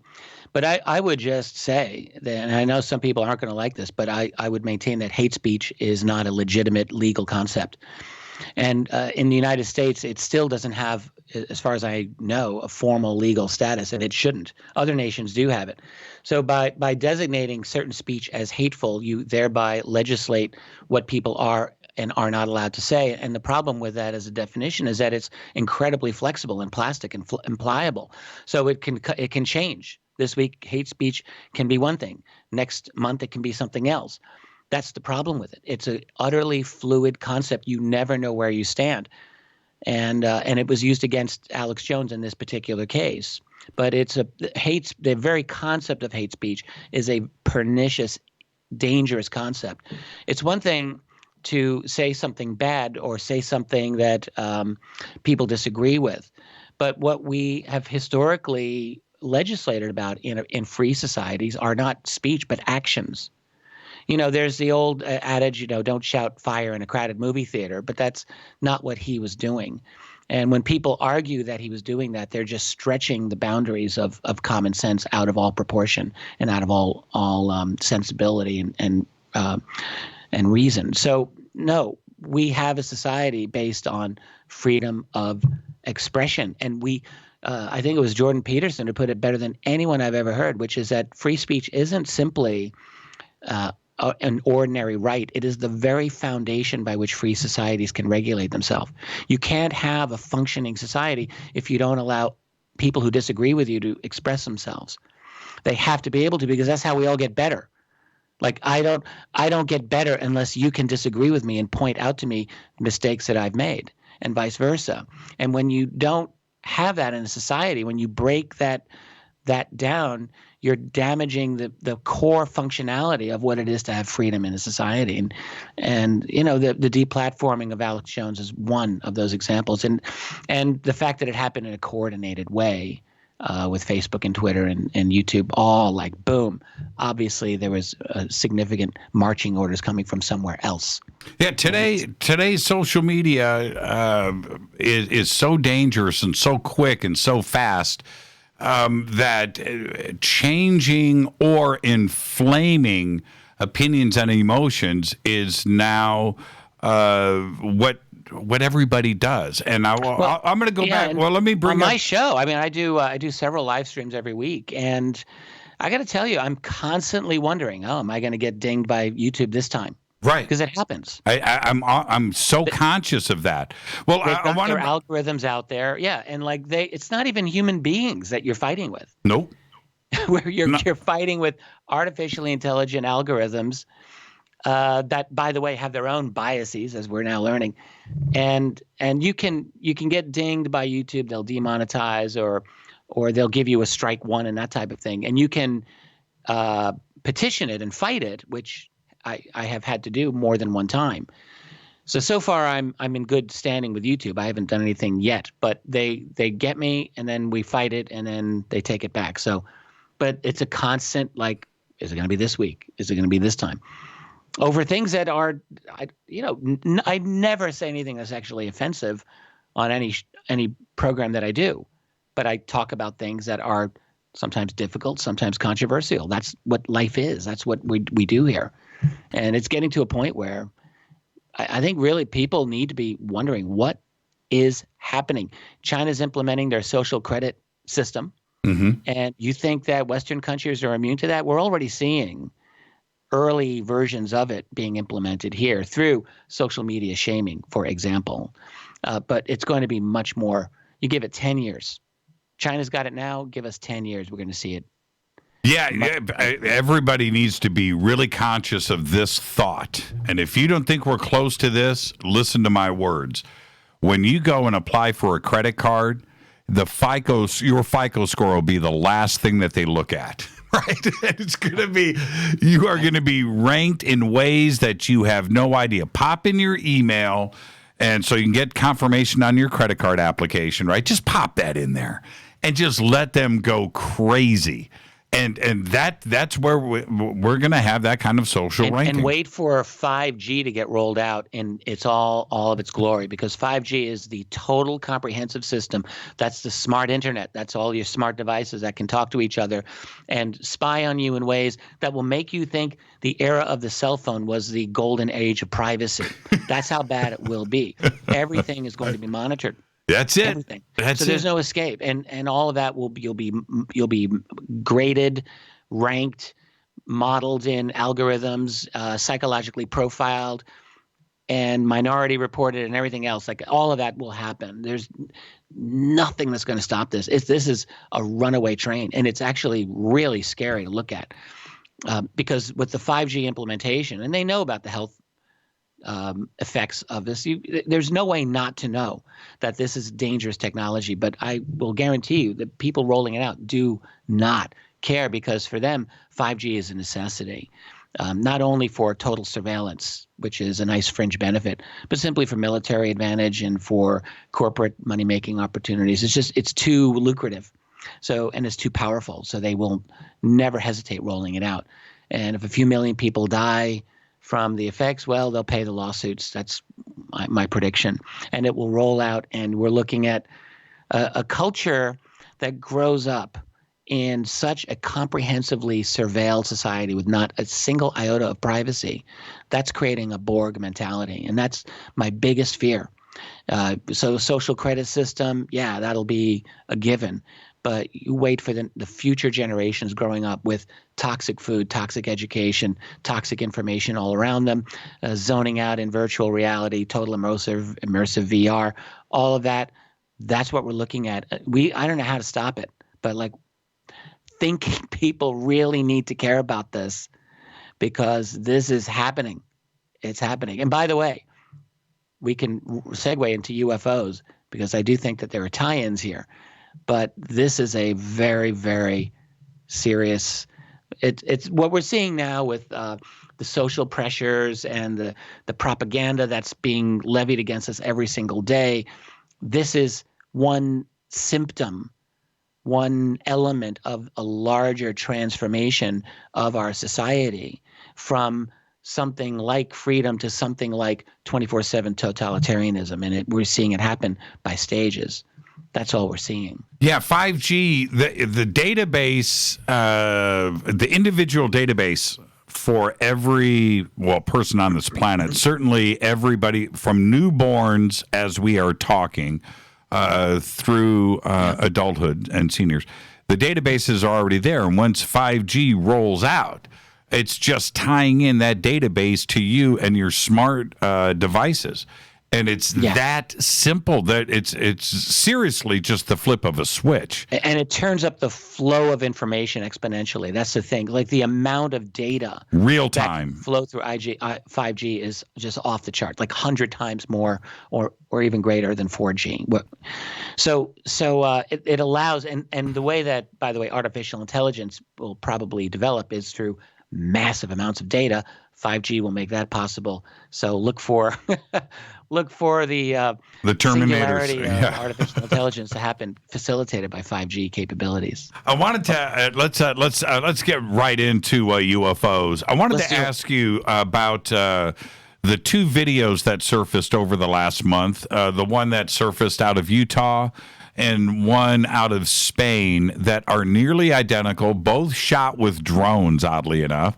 And both with the UFOs apparently appearing in mountain ranges and moving at pretty great speeds. What do you think about those two videos? Well, let me talk about the Utah video first because I'm a little bit more familiar with that one anyway. I'm aware of the one out of Spain.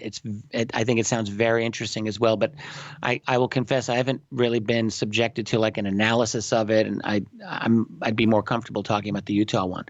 The Utah one to me is particularly interesting. There's a lot of people pro and con about it, but basically it was filmed at the later part of 2016, I think in November, and it's a hell of a video to watch for sure. And there's a lot of different analyses that are available now about it. But essentially, you've got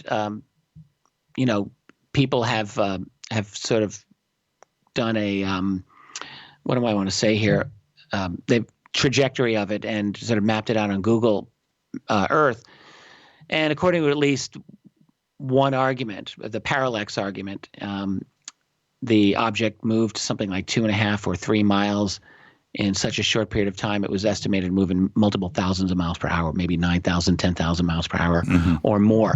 There are alternative arguments. I've been really doing my best to see where these guys are coming from. So whether it's a hawk, falcon moving at a relatively slow speed, insect, doesn't seem very credible to me. I have to be honest, and just every time I look at that video, I don't see hawk at all. And by the way, I've gotten a lot of correspondence from falcon and hawk experts into my inbox, and I will just tell you, every one of them, and these are clearly highly expert people, they're all saying, no, not a hawk, not a falcon, not even close, not a chance. So it's either, in my opinion, I'm ruling out hawks and insects. I don't think that's credible at all. It's either real, legit, or it's CGI. CGI is, at least in theory, a possibility. My understanding is that these types of videos, it is possible to craft a video that is convincing. I've talked to a couple of CGI experts who say that it can be done. The problem is when you listen to the gentleman who was operating the drone at the time, I've listened to a couple of his interviews. He's kind of put his background out there for everyone to analyze. And I think he made it pretty clear that he's not a CGI expert, not even close. He's just a drone guy. I didn't really get that sense from him that he was trying to make this up. And if someone wants to make that claim, they better provide some evidence. I'm not seeing any reason to believe that this was CGI. So to me, I'm going on the assumption that this drone video is what it appears, of a genuine UFO. And I would point out that in our history, go back to the 40s, go back to the 1950s, we have official government documents that talk about instruments tracking objects moving at multiple thousands of miles per hour. And, you know, whether triangulated through something like Project Twinkle in the early 1950s, which was an attempt by the United States Air Force to track these anomalous objects that were being seen in the southwestern U.S., or when you talk about Navy missile trackers in 1948 who are about to launch a skyhook balloon and they see through theodolites. These are measuring devices like telescopes that have the ability to measure altitude and azimuth and so forth. With those instruments, they tracked an incredibly fast elliptical white or silver UFO moving at estimated possibly as high as 18,000 miles per hour, 5 miles per second. So there's a lot of these types of seemingly well-attested, measured sightings by U.S. military of objects going at ridiculously fast speeds. So it's not out of the realm of possibility, is what I'm saying. There are very, very rapid moving objects, and we have them in our documented, declassified history. So with that in mind, I think it's a mistake for skeptics to go on the assumption it can't be, therefore it isn't, which is what you get with a lot of these people. So they'll then, do all kinds of mental gymnastics to find an excuse to label something as a hawk. I mean, I understand wanting to find conventional explanations, and you should. We should always look for conventional explanations. But when the conventional explanation itself is ridiculous, then you got to ask yourself, well, what are we talking about here? So with the Utah UFO video, I'm on the side of the fence at the moment of thinking that it's legit and that it's anomalous. I could be persuaded otherwise, but the video out of Spain is nearly identical. Have you seen the video out of Spain? So I saw JPEG. I saw a still image of it, so I haven't looked at the video. Okay, I'm embarrassed. It doesn't really matter in that it's the Spanish version of the same video. Okay. So you have a drone cruising around looking at real estate, whatever, in a mountainous region of Spain. And then out of the side of this mountain pops Tracy's this. showing me right now. Right. So watch that.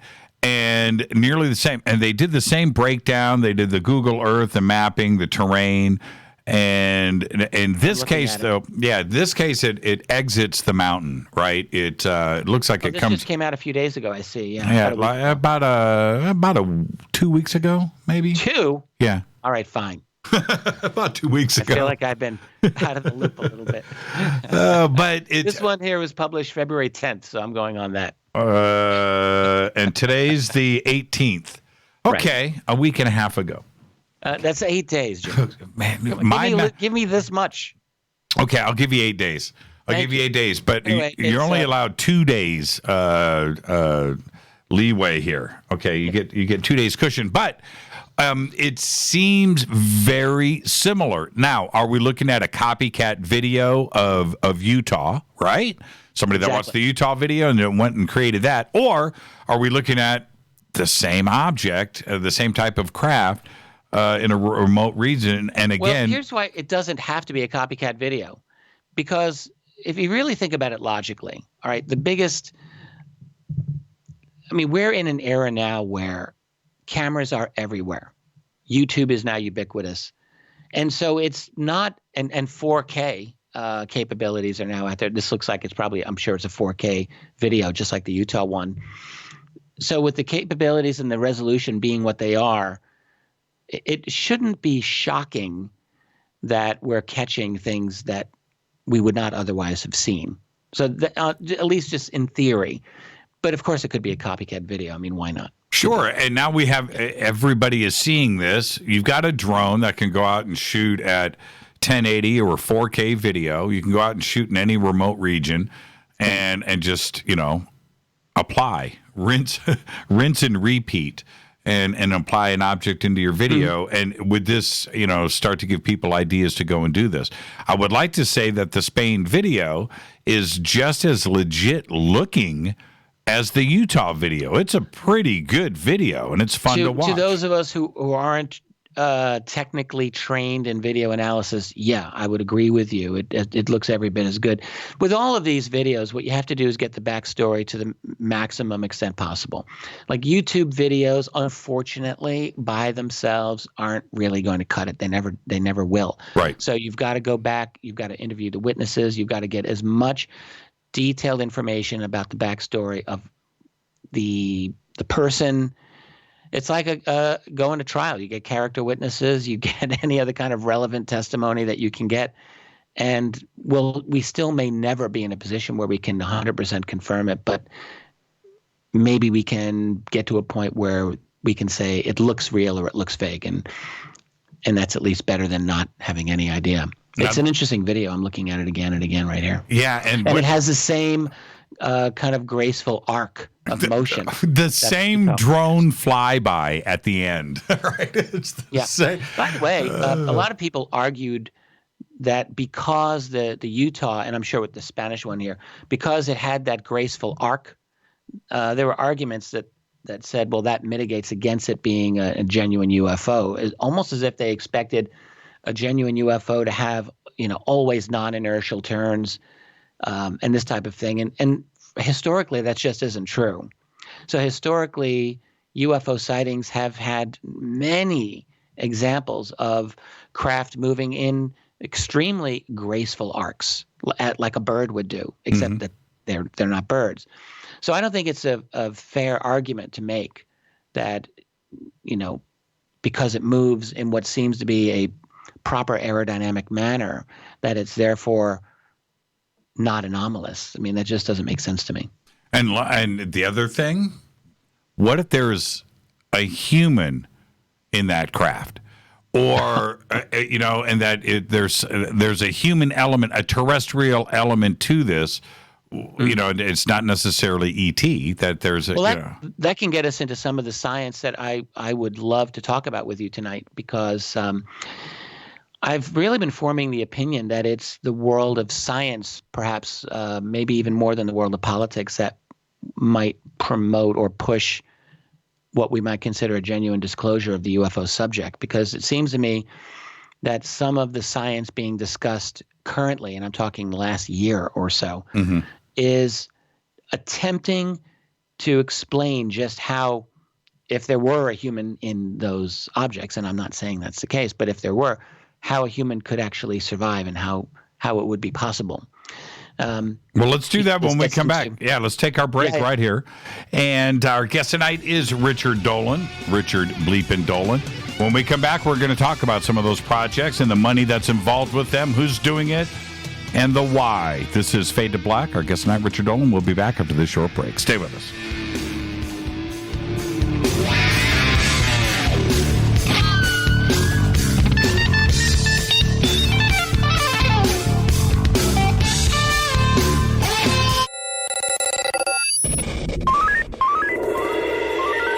Way out here, we listen to Jimmy Church.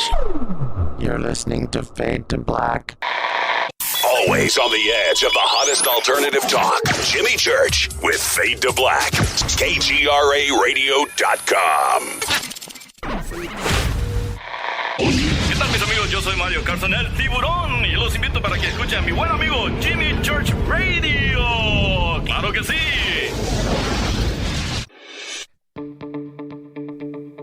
Hurricanes, earthquakes, wildfires. This year we've experienced more than our fair share.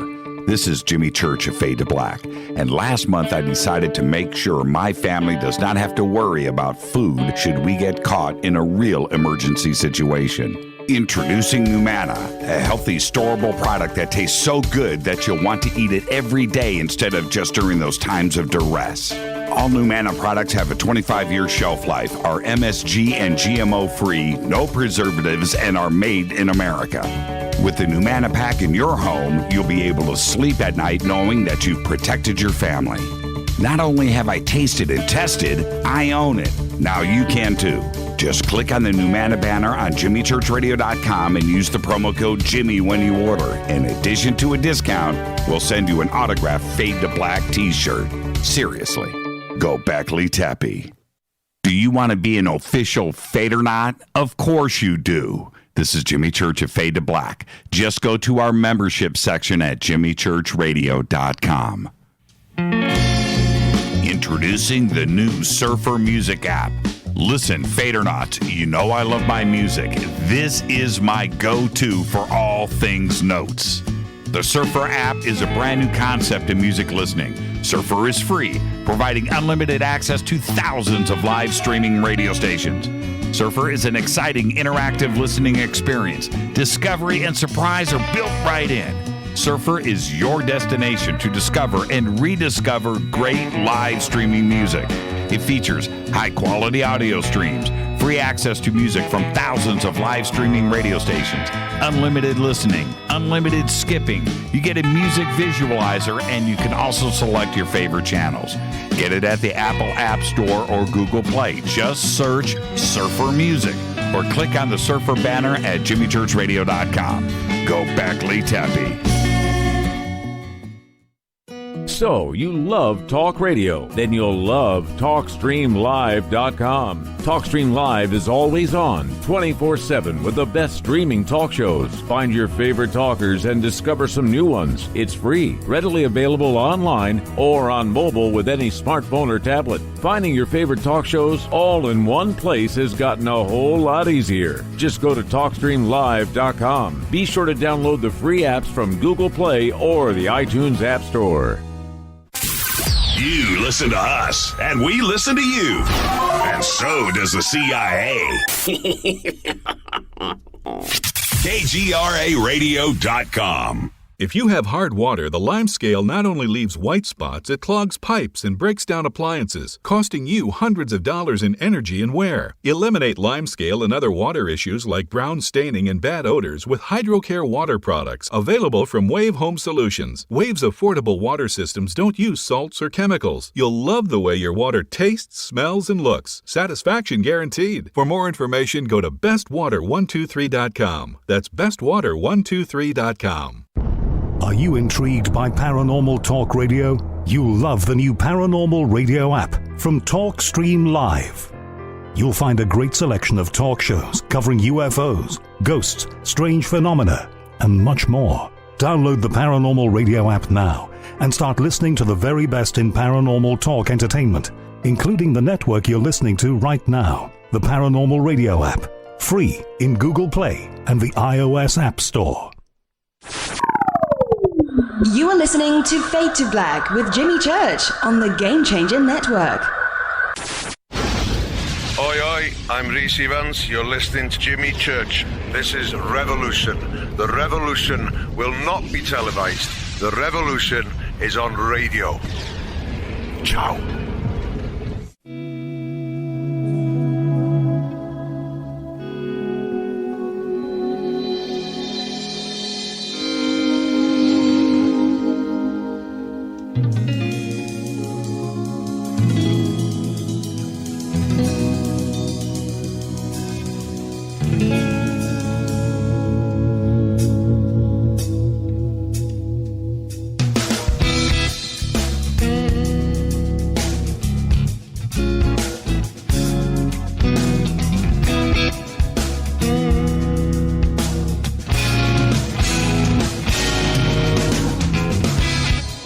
Welcome back, Fade to Black on the Game Changer Network and KGRA The Planet. I'm your host, Jimmy Church. You can follow me on Twitter at JChurchRadio. You can follow our guest tonight, Richard Dolan, at Rich Dolan on Twitter. Very simple to do. Now, Richard, it's talking about these projects. The list was released, and we got this last month, but it was who signed it, right? And it's Christine Campanisi, the chief of the DIA Congressional Relations Division, and the distribution of this list is right here. Majority Leader, U.S. Senate, Speaker, U.S. House, blah, blah, blah. It goes all the way down. Right. And there was one thing at the bottom of the letter that I found interesting, which is, everything is unclassified except for attachment number 37, and it's got a secret, no foreign version of attachment 38. And then you scroll down and take a quick peek at number 37, which is state-of-the-art and evolution of high-energy laser weapons. Okay, right. All right, okay. So, but the rest of it is all pretty interesting for our community. When you saw the distribution list and the list of reports here that is being distributed, what did you think? Well, yeah, I just want to give a little background for folks. So what you're referring to is about a month ago, the Defense Intelligence Agency released a list of, as you just said, unclassified scientific papers that are dealing with some very, very leading edge, cutting edge, some critics would say sci-fi, fantastical types of concepts. These were actually commissioned under the program, the ATIP program, the Advanced Aerospace Threat Identification Program, so the UFO program that everyone's been talking about since late 2017. And actually these papers were first discussed, as far as I know, by Hal Puthoff last summer in 2018 for the Society of Scientific Exploration, SSE conference that they had in, I think it was in June of 2018. He mentioned them there, and then I think it was through FOIA, but somehow the DIA just released those very titles about a month ago.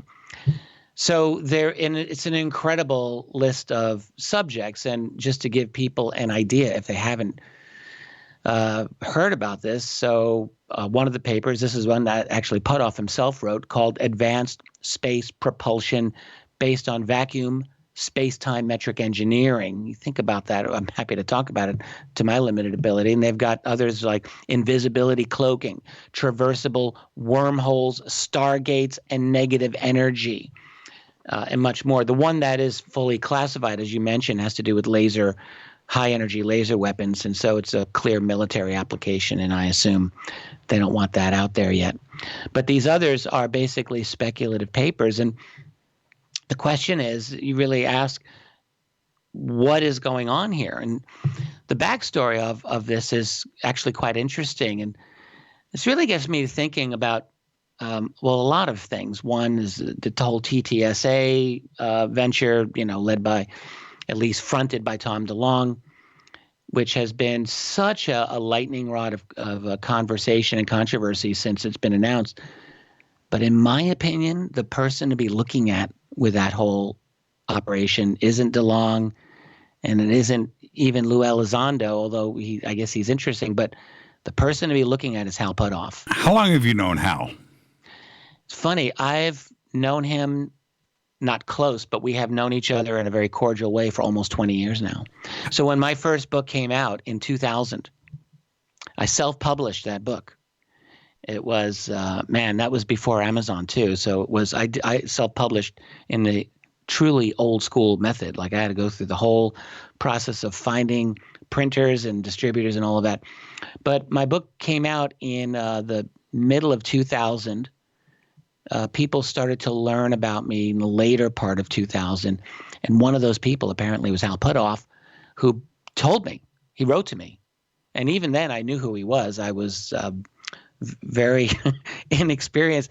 And I nearly fell off my chair when he told me that he had actually bought a bunch of copies of my book and had given it out to a number of his colleagues. I thought, oh, wow, okay, well, there we go. So I, over the years, would correspond with him. We would chat. I met with him in person a few times. And I really want to emphasize, it's not like I was his buddy. We were never that close, but we respected each other. And we had a couple of conversations that I would classify as heart-to-heart that were personal and where I felt like we took each other's measure, as it were, and I think we respected each other. So I was fortunate, and what I've never tried to do is push that relationship. And he's busy. He's a very interesting and busy person. But from time to time, if I have questions, he's one of the people that I would correspond with and ask and get his take on whatever it is I'm interested in, on any aspect of ufology. What I learned over the years is that this was a man who wasn't just the co-founder of the remote viewing program, which, of course, famously with Russell Targ, but and he's not just a guy who is interested in zero-point energy and leading-edge energy solutions, but he's someone who's had an active interest in UFOs.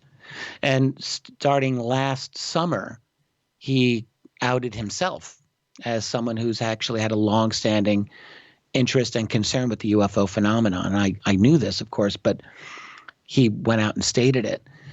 I think he's in his 80s now, and I really have come to believe that he is an incredibly important person for where we are at right now at this phase of history with our knowledge of the UFO phenomenon and people who are interested in what we call disclosure. I put him at a really important place in all of this. And it just seems to me there's a very, very small amount of discussion about him, whereas his importance is much, much greater than the amount of conversation about him, seems to me. The community needs to hear from him. Why don't we hear from Hal directly? I write to him, and he'll get back to me when he wants to. I've asked to interview him many times, and he gives these wonderful soft no's, which is like, well, yeah, I'll think about it. I'll get back to you, which of course that's his no. He's a very, very dignified, sophisticated, polite man, but he's also very careful about his public statements. He's always been, he's worked within the classified world for a really long time. And so he's learned the game. He knows what he's allowed to say and what he's able to say and what he can't say. So I think his position is just, not put himself in a position where he's going to be saying things that he can't say. I think it's that simple. So the easiest thing is just to avoid it altogether. But I will say this, like his public statements now are a matter of record, and particularly of supreme importance is his statement at the SSE conference last summer. And he talked shockingly, candidly about the UFO phenomenon, talked about his relationship to the entire ATIP program, which was as a subcontractor to Bigelow Advanced Aerospace Systems, BASS. Bigelow contracted with Hal Puthoff's company, Earth Tech International, to collaborate as a subcontractor, which he agreed to do. And his main thing here, this is an incredible behind-the-scenes thing that he did, which was he identified that there was so much compartmentalization in the subject of UFOs. Everything's compartmented. And he had said this to me many times over the years. And he said that it's a problem because if you're trying scientifically to understand this phenomenon, and you really want to get the best minds involved, it's difficult because everything is so compartmented. No one knows what each other's doing. So he wanted to get expert opinions on advanced tech in a variety of fields, but he wasn't in a position to let these individuals know why he wanted it. So what he did was to ask for what he called unclassified white papers from experts around the world on their particular areas and where their science would be in the year 2050. I'm not sure I understand. And what the heck is that? Is that you or me? That was you, and you got to love it when Siri kicks in. It happens to me here, too, as well. How crazy. I know, well, right? I don't have Alexa, but I guess I have Siri. Yeah. What did you say? So we understand that Siri is not at the point of understanding black world technology yet, so that's good. Well, you see, the thing is the fact that you are talking about the CIA and NSA, and you said top secret a couple of times, it went straight to their database. But see, this is the thing, Richard. I was with, and I found, the whole compartmentalized aspect of this. Right. Last week, I was going to mention this to you this week over the phone. I just forgot. But last week, and don't ask me how or where, I don't want to give anything away, and it wasn't some top secret thing. It was a chance meeting that I had with somebody in the Air Force, right? And so, and he's got, he's like a sergeant major, right? He's got all the stripes on, he's distinctive guy. He's in uniform, in fatigues. And I said, hey, what do you do? And you know me, I'm a loudmouth guy. And he says, okay, I don't want to get into it. I don't want to give his identity away, but he dealt with satellites, okay? Okay. Which is basically what goes, there's no Air Force bases here in Los Angeles, right? So anyway, I said, hey, you got a security clearance? And he goes, of course I do. I said, okay, what do you have? He goes, well, I really can't get into it, but let's just say I definitely have a secret. I said, what's above that? And he goes, top secret. I said, okay. What's above that? He goes, well, nothing. There's only one. I said, okay, what's above? I need clarification here. And I told him, I said, I'm a radio host. I do this, I do that, blah, blah, blah. Right. And he goes, okay, Yankee White. I said, Yankee White? And he goes, yeah, that's it. I said, well, what about a Q clearance? He goes, there's no such thing. I said, well, what about a, and he goes, no, come on, man. There isn't. He goes, there's secret, there's top secret, and Yankee White. Now, when you get a top secret clearance, what you are exposed to is limited, but there are no other clearances or classifications. It's either secret, top secret, or Yankee White. And I was like, really? And I just looked it up. It's a security clearance given in the U.S. for personnel working with the president. That's right. That's what it says right here. Yep. And I came back home. I was like, Rita, you got to check this out, right? And I even told him, I said, can I text that to me right now? And he goes, hey, man, proceed at your own risk, right? And I was okay. So I text Yankee White to me, but there you go. And I said, so what do I do when somebody says, hey, I was in the Air Force and I had a Q clearance? He goes, it doesn't exist. There's no such thing. And he looked at me like, and he had nothing to hide, right? It was just really, really funny. But yeah, Yankee White. So there you go. Breaking news on this show. That's very interesting. Now, if you look at Q clearance, I mean, even Wikipedia gives you Q access authorization as a DOE, Department of Energy security clearance, required to access top secret restricted data, formerly restricted, and so forth. So, it does exist. Yeah, I'm just going with what I was told. Yeah. That and he was. Plus, it's on the TV show Archer, so it's got to be true. I know, right? It's on NCIS, man. Right. I saw it there. Well, let me I want to finish this point on Putoff because I think it's very significant, like what he did in this area in soliciting these papers. What he actually did then, he went to leading experts in various fields around the world to get their sense of what their field was or would be like in 2050 as a general survey of different futures in aerospace. And his reasoning was he felt this would be the best way to get the best knowledge we had across all these technologies without exposing why they wanted to know it. Right. So this is how he operated, and he gets 38 contracts over a 2-year period for these papers, and that's the 38. So these were all Hal Putoff's initiative as his part of being a subcontractor to Bigelow, who was subcontracting to the ATIP program, and the papers are fascinating. Is this well? Let me jump in, Richard. Yeah. Is this what the $22 million was spent on? I don't know. Well, maybe in theory, part. I don't see $22 million here, but I don't think these would cost $22 million to produce these papers. I don't know how much money was expended on it, but I would not think it's a significant amount of money. But it came out of that budget.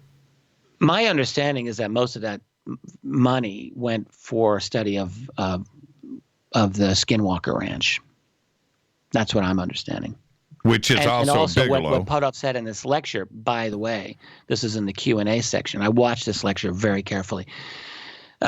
He essentially stated, without stating it, that there were multiple programs other than the ATIP. Like, that was the tip of the iceberg, as it were. There were lots of other programs. So what was revealed in the New York Times piece is, do you remember you and I talked about this when the New York Times piece came out? And I said that this is like cauterizing a wound. And I think that I was exactly right. In other words, the New York Times, which is an organization, in my view, never to be trusted as a news agency, ever. But they put out this, what seems like a pretty good story on UFOs back in December of 2017. And we were all thinking, wow, how did that happen? Well, it happened because, in my view, my opinion why it happened is that they knew that story was going to come out because TTSA was out, Puthoff was out there, Semivan and Elizondo were out there talking. This information about the Tic Tac UFO and ultimately about these programs and all of this, the papers would have come out. And I think what the New York Times did was they put out a story to make it as small as possible. And I am not trying to malign Leslie Kean or the other journalists she worked with, okay? But the fact is, journalists are not the final word on these articles that come out in the Times. All right, there's always editorial oversight. So that's how it works. And I think what the Times piece was you let out as much as you have to when the reality is so much more involved. But back to the significance of these papers. And is there one that stands out? There's a bunch of them for me, and some of them I actually have the reports. You know of this too as well. But some of these are, well, yeah. I even used the word science fiction with you last year when you and I were exposed to this. But interesting reading. What stands out for you here? Well, the most important thing cumulatively is why these papers were solicited. And the reason is explicitly to understand potentially how what we would call UFO technology operates. All right, because the fact was, and I got this directly in an email from Hal Puthoff, and he said, I can repeat it. He just said, the most important thing, this is his words, it seems to me, is that based on the technical sophistication of our military platforms, the data concerning appearance of these advanced technologies is no longer in question. Let me just repeat that or paraphrase it. He's saying that because of the technical sophistication of our military platforms, our ability to obtain data on these anomalous objects is so good now that the data about them is no longer in question. All right.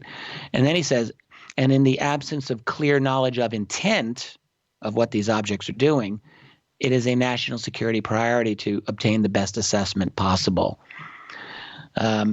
So that's why this whole thing was initiated, at least his part of it. And I just have to say, this work that he did behind the scenes to get this type of information, I think is quite admirable and important. I think some of these titles, like number 5, Advanced Space Propulsion Based on Vacuum. That's his personal paper. That's his personal paper. And I have paper. that full paper here. So do I. It's fascinating. It's fascinating. Space-time metric. And he's talking about warping space-time. Yes. Right? That's the whole thing. Like to change the space-time metric means to bend space and time are unified. They're not unified, but they're interrelated. They're not separate.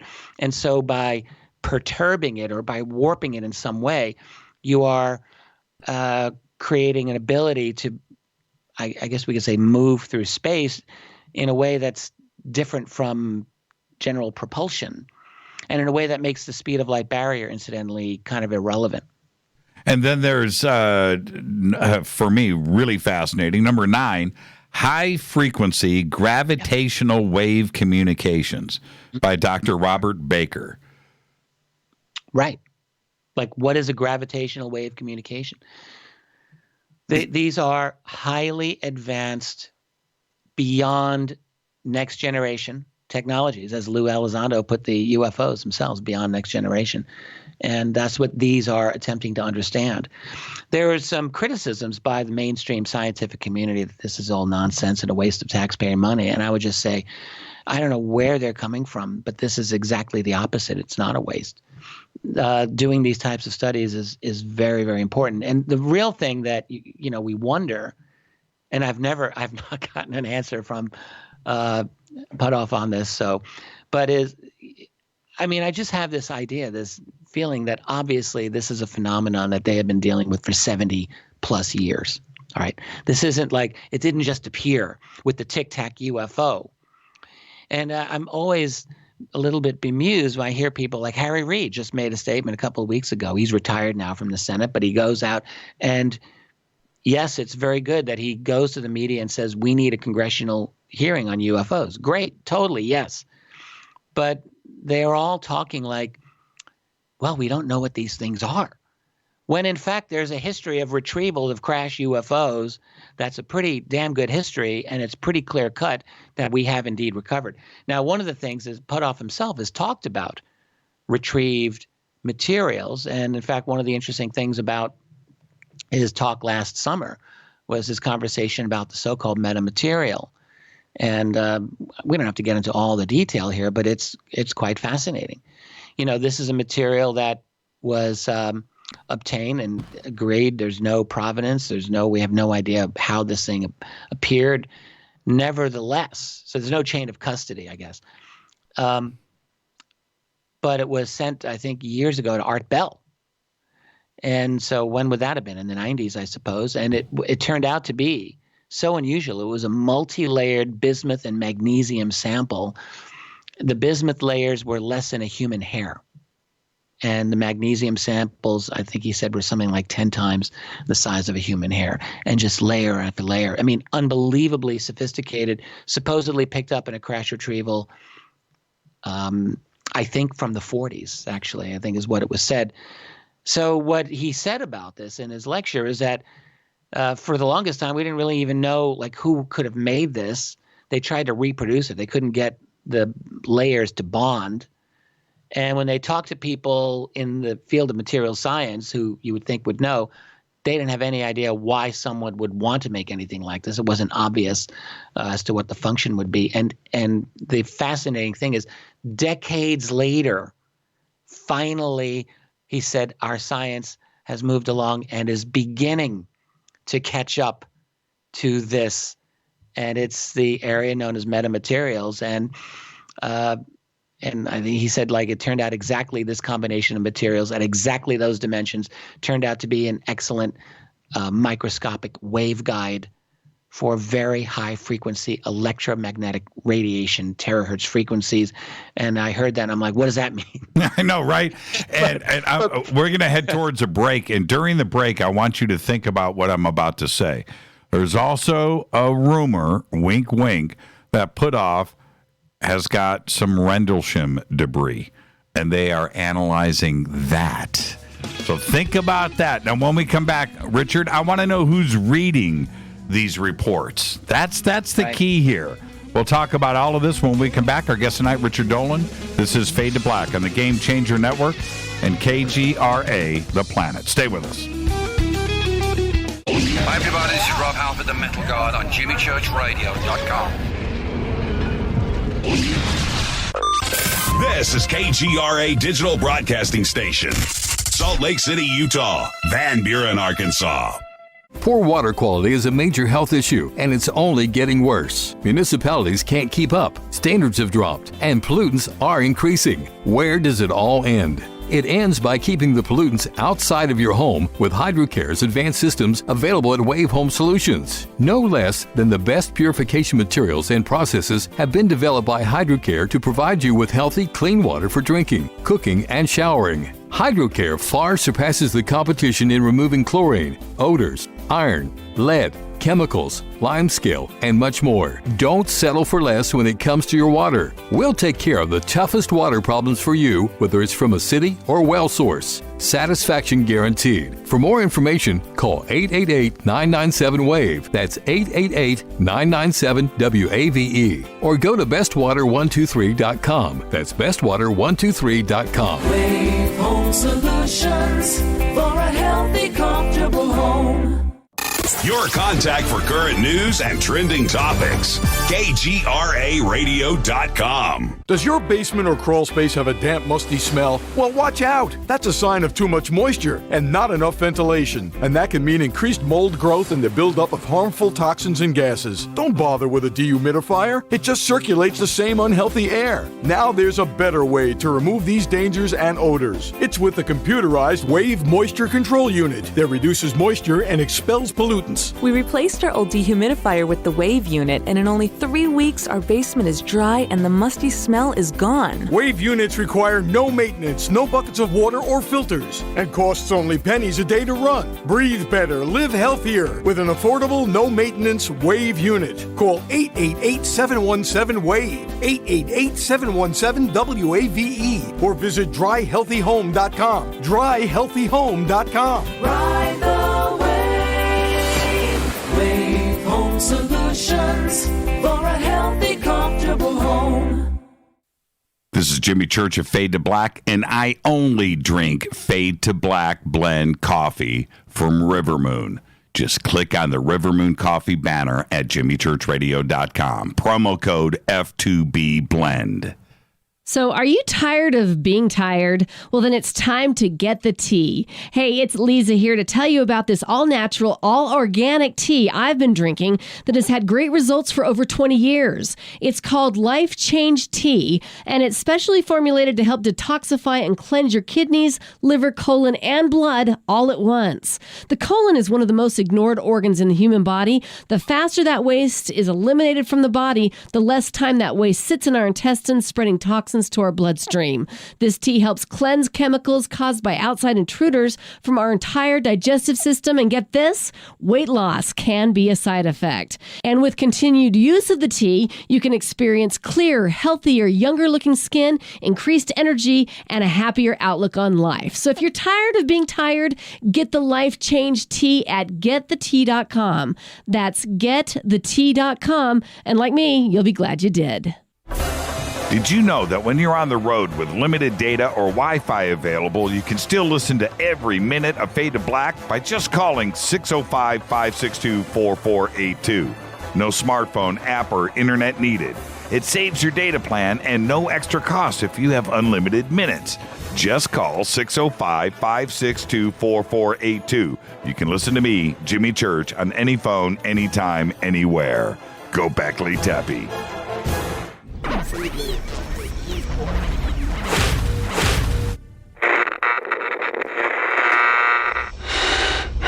You want to know a secret? I love ponies. I really love ponies. I'm serious. I couldn't stay sane without ponies to brush. Why Fade to Black? Because you never got that pony, damn it. This is Fade to Black with Jimmy Church on the Game Changer Radio Network and KGRA, the Global Radio Alliance.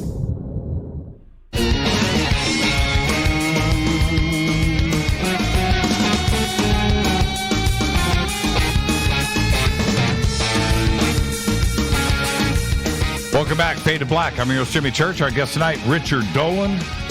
Great conversation tonight. I always expect that with Richard, though. He always delivers on the Game Changer Network and KGRA The Planet. You can follow me on Twitter at JChurchRadio. You can also follow Richard at Rich Dolan. I remember years ago, Rich, you forgot that you had a Twitter account. I remember you. I did, yeah. Yeah, I remember. Yes, you go, I think true. I do. I don't really follow it. I was like, oh, man, one day it's going to be a Twitter world, and it has certainly arrived. Okay, Richard, back to these reports. And also tonight, I want to try to get in a little conversation about Project Blue Book, too, as well. I want to try to swing back in that direction. But these reports are obviously important but they're only worth anything if somebody's reading them. Who's reading these reports? Well, they're not in the public domain by and large. I think some of them have leaked out. Some of them have been published as genuine white papers in their fields, peer-reviewed, that type of thing. What I learned is most of them are just sitting in a defense server. I think it's called the JWICS server. I had to look that up, and it stands for, I don't know, Joint Weapons. Wait, I'm looking for it here. Anyway, it's in a particular server. I had it right here, and now here I can't find it. Yeah, Joint Worldwide Intelligence Communications System. So it's technically they're technically unclassified. So what that means is they are available through FOIA. Like you could get them. I believe, and I don't know how many people have really tried. Probably the simplest thing, since the papers are now out, the titles are in the public domain, you can probably just write to these people and ask for them. They very well might be able to do that. But the only one that I have a full copy of is Puthoff's actual paper, which, believe it or not, I read, or at least, without the equations. I can't really get to those, but it's fascinating.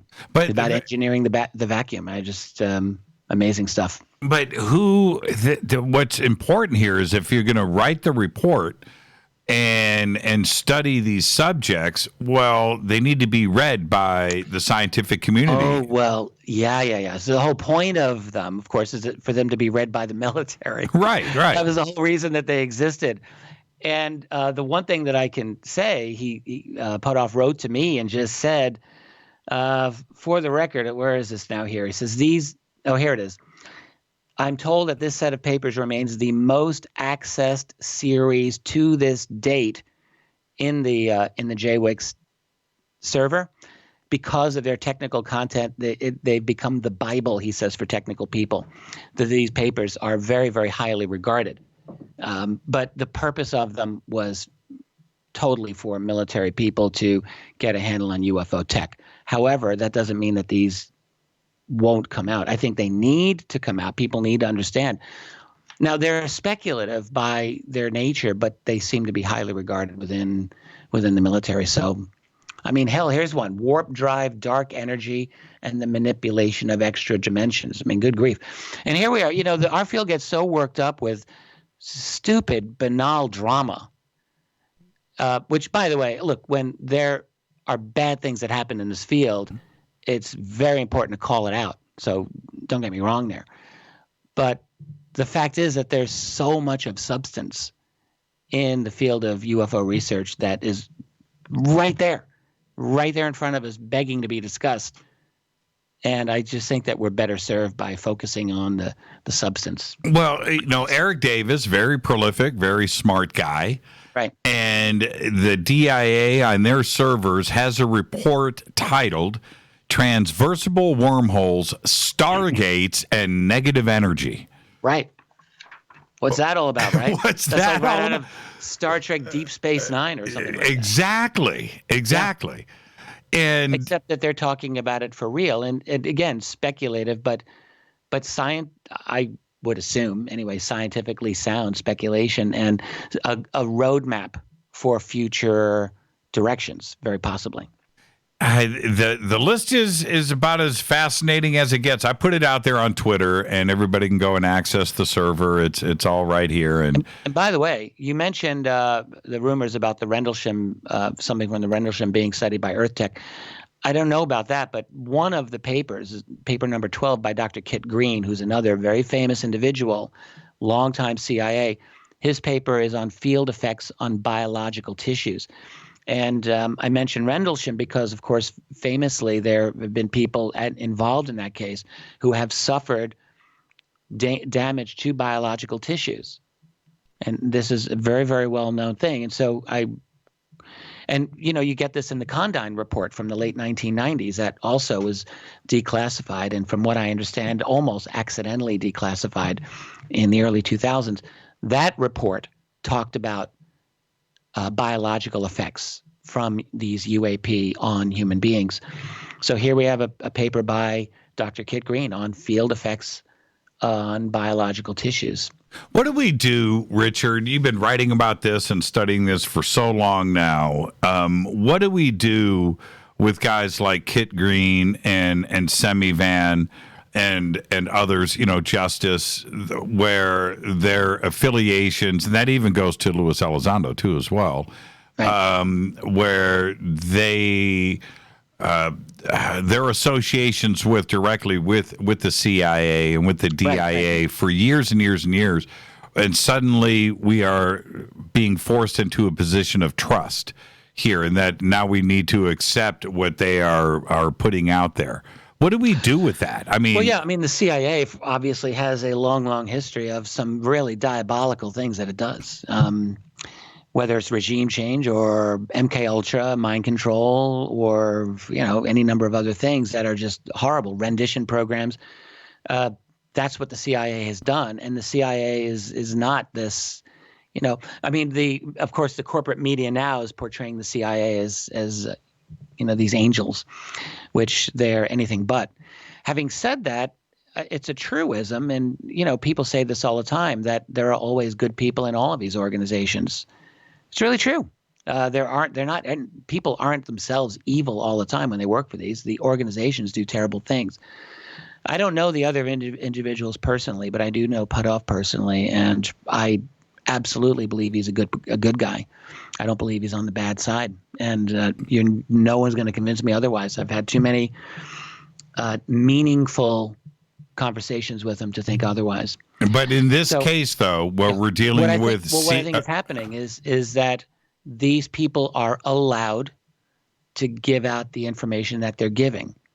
And the question that we want to ask is, why are they allowed now to do it? And that's the whole thing. That's the whole thing. Should we allow some time to pass here before we go into, a trust? Trust, well, it has nothing to do with trust. The thing is, if they're releasing information, then we can have the opportunity to look at that information. So if they're making statements, if you have a guy like Puthoff who's saying the UAP phenomenon is so significant that we had contracts for 38 high-level speculative papers on UFO tech, that is significant. That's a significant admission that we can then work with and then move on. It has nothing to do with trust. Oh, I think it does. And let me tell you why. Well, tell me why, please. Where is trust? Okay. It's this simple. The CIA comes knocking on your door at your home, right there, the Dolan house. It's not because they want to be friends and take you out to dinner. There is a serious issue going on here, and it's not on the good side. And so that's here, a totally generic statement. It is and look, if the CIA is involved in your life, then you got some issues. And what I am trying to say, and it's not good issues, but what I am trying to say here is this. Now when we're dealing with the UFO subject, and suddenly the CIA and members of the CIA, ex-CIA, are suddenly in this community being our friends, we need to take a step back and not embrace.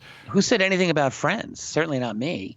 It has nothing to do with motivations. Everyone's got motivations. I'm saying everyone's got motivations, and they're not all your motivations or my motivations, but that's irrelevant. What matters is what is the information that they are providing us at this time, and is it actionable? Can it be fact checked? Can it be investigated? And if it's new information, then hell, let's look at that information. And as I'm seeing it anyway, from where I'm sitting, this is new information and it's worth knowing. So I consider it significant. Does he have his own motivations? Does he want to make $1 trillion on leading edge technology? Hell if I know. Maybe. So? No, yeah. That's what I care about is what is the information we're getting? Yeah, that's not. Right? I'm not even going down that road. People are getting very worked up over whatever motivations they divine are happening here, and that's fine. You want to know motivations, but I'm going to suggest that we're at a point in our conversation. It's not just about this; it's about everything, where motivations are seen as more important than the actual information. And that's a bad place to be in. Right. You want to be You got to remind yourself what actually matters. What matters is the data. What matters is the information. We think these are all good guys. Of course not. I don't think that. I don't care. What I'm caring about is what are they telling us that we can learn? And the answer, I think, at least in this case, is a lot. And Puthoff in particular is someone worth listening to as carefully as you can listen. He's worth the attention. Yeah, I'm hoping that and this is my take, is that we need to allow some time to pass here before we get too friendly and accepting. I mean, 2 years from now, we can look back and go. Accepting of what, though? Like, I'm just going to ask you, what do you mean? Like, accepting that these 38 papers exist? Yeah, why exactly? Why leak this? Why release this? Why release any of this information over the last year? Why do any of that? Why bring Luis Elizondo forward? Why do any of this so sudden? And that's justice. Is it possible? Here's one scenario. Is it possible that there are people in the intelligence community who have had their own experiences, who personally believe that the subject is worthy of public discourse, and who are using whatever levers that they have, limited though they are, to move this issue forward? Is that a possibility? It is a possibility. Yeah, it is. So maybe that's a reasonable assumption to work off of. And if someone can disprove that possibility, fine. If they've got a multi-billion-dollar, Austin Powers control the world type of agenda, then fine, we can figure out what that is. But for me, what I would say is motivations are important. You want to know them, but let's not lose sight over the information that is being released, whether they are the Tic Tac video or the other videos that people love to argue about. Are they legit? Are they not legit? Or the data that they're putting out, the studies that were, George Knapp, I think it was earlier in the year in 2018, got an in-depth report. This is clearly out of Bigelow's, the subcontractor for the Tic Tac, and they're talking about the AAV was not something that belongs to the U.S. or any other nation, so advanced it rendered our capabilities ineffective, obsolete. Like, these statements are now coming out. So those are important statements. Like, in other words, what we're getting is a kind of drip of confirmation of this phenomenon. And it's happening right before our eyes. And I'm just saying, let us not lose sight of this significant development in our history. Yeah, it's the CIA. We all know that. We all know that we can't trust everything that they do. But the fact is, these statements are coming out about these AAVs, as they're calling them, anomalous aerial vehicles, being unlike anything that we have. Which, by the way, behind the scenes, quietly, these people have been talking about for years and decades. Like, everyone knows this. Everyone knows that they've been confronting a phenomenon that they can't duplicate. And so now we're getting statements very much along these lines that are saying this, except now that they're coming out in the public. So this is a significant thing. It's an important development.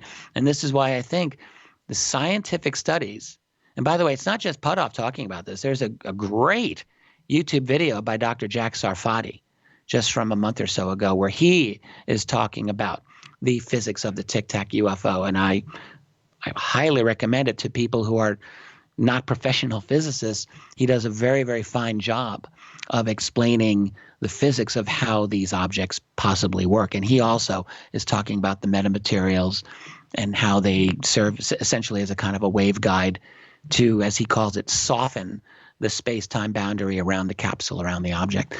It's just fascinating. So, in other words, the scientific conversations are moving forward on this. And that's what we got to keep our eyes on. The information is coming out and the science is being discussed in a sophisticated way. If I sat down with Mellon or Justice or Elizondo or Hal, right, or Kit Green or Semivan, If I sat down with all of them sitting in front of me, I would make the same general statement to all of them. Either you know that this is off-world, you know this as a fact, or you don't. But don't run down the middle and say, if we need to investigate, we need to do. This is all public consumption. I'm certain. Right. I'm going to tell you right now, and I'm not officially speaking for anyone, but I'm just going to say they know. Of course they know. Of course they know. They know it's real. Someone's here that's not supposed to be here. That's not part of our civilization. Yeah, of course they have to know that. And in fact, if you really go into Puthoff's speech last summer, he's basically saying that. He's saying that, all but saying it's extraterrestrial. Just read the statement carefully. Steve Bassett put out a very nice synopsis, and I guess you could say translation or transliteration of Puthoff's speech. So it's available for people to read on Paradigm Research, Bassett's website. And it's very, very straightforward. Like, these people clearly believe that it's extraterrestrial, but they're also in a position. It's like Reed. He's in a position where he's got to say, like, well, we don't really know what it is. They have to know what it is. This phenomenon has been in their face for 70 plus years now. So, but they're also dealing with a corporate media establishment that's, you don't just go say this from the rooftop saying, it's real. They're here, people. Robert Bigelow says that, and a few other people say that, but most of these guys, they're not going to say that explicitly. So they play it safe. They play the game with the media, with the public, and that's how it works. Yeah. I don't understand it. When we look at, well, I understand the POTUS or world, state, leaders. I understand their position on it. I wish that their position was different. But if I, as somebody that is not running a country, if I'm somebody else, if I'm a Mellon or if I am an Elizondo or a Justice, if I'm any of these, and I have the definitive proof, I'm the martyr.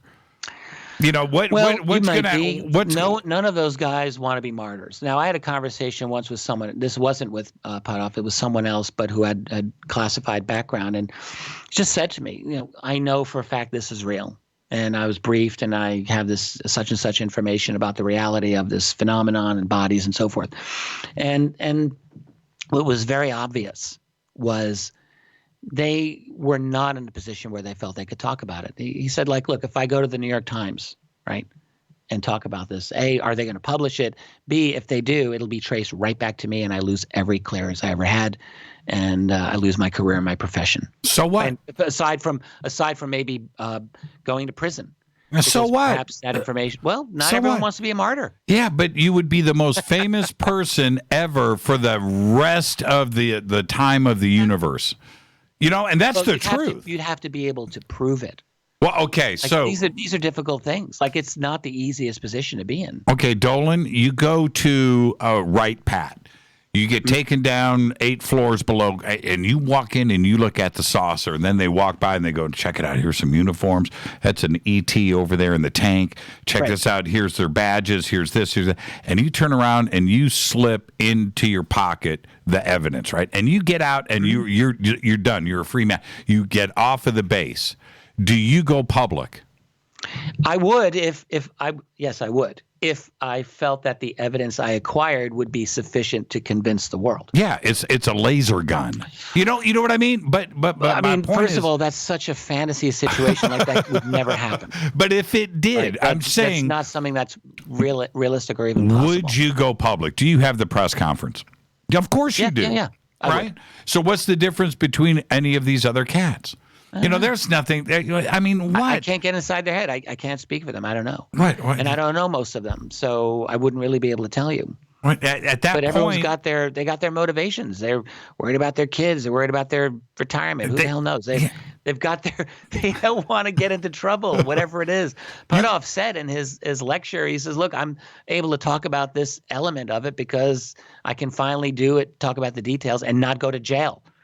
Like, that's actually literally what he said. This is the first chance he had to appear before the public and talk about the details of the program and not go to jail. Can you imagine their kids? You would be the most rockin' dude in school. Your dad exposed UFOs to us. You would be, can you imagine the senior prom? Well, my kids, when they were teenagers, certainly didn't get any benefit from having their dad as a UFO researcher, except some of their friends thought it was cool. I will just say that. But my daughters have no benefit from my career for sure. I wanted to talk about. Do you want to hang on and talk about Project Blue Book? You want to keep going? It's a little late here on the East Coast, but Tracy's looking at me. We're gonna stay up and do a little. Yeah, Tracy, go make him a shot of espresso. Let's do this the right way. Yeah, I do want to talk about that, and the reason. You talking about the Blue Book series on History Channel? Yeah, and the reason why Sure. I want to go into it in depth is, I think that the liberties that the writers are taking on the show and the producers on the show, which is fine, but they are seriously tarnishing Alan Hynek's life and legacy. And I don't dig that part of it. And yeah, well, no, I'm with you. I don't agree with all of the liberties that have been taken. We're at a point where I understand how these Hollywood people operate. We've met enough of them. Like they're not UFO people. Although the creator is I spoke with him. He's a great guy. He's really into the UFO phenomenon for real. But the problem is when these projects get into Hollywood, like everyone else takes over, and they think that they have the right idea and let's dramatize it. And it's one thing to change certain peripheral things to fit Alan Hynek into all these different stories that he didn't really appear in real life. But yeah, there are a lot of liberties. And honestly, we're at a point with the UFO subject where people don't need the fictionalization.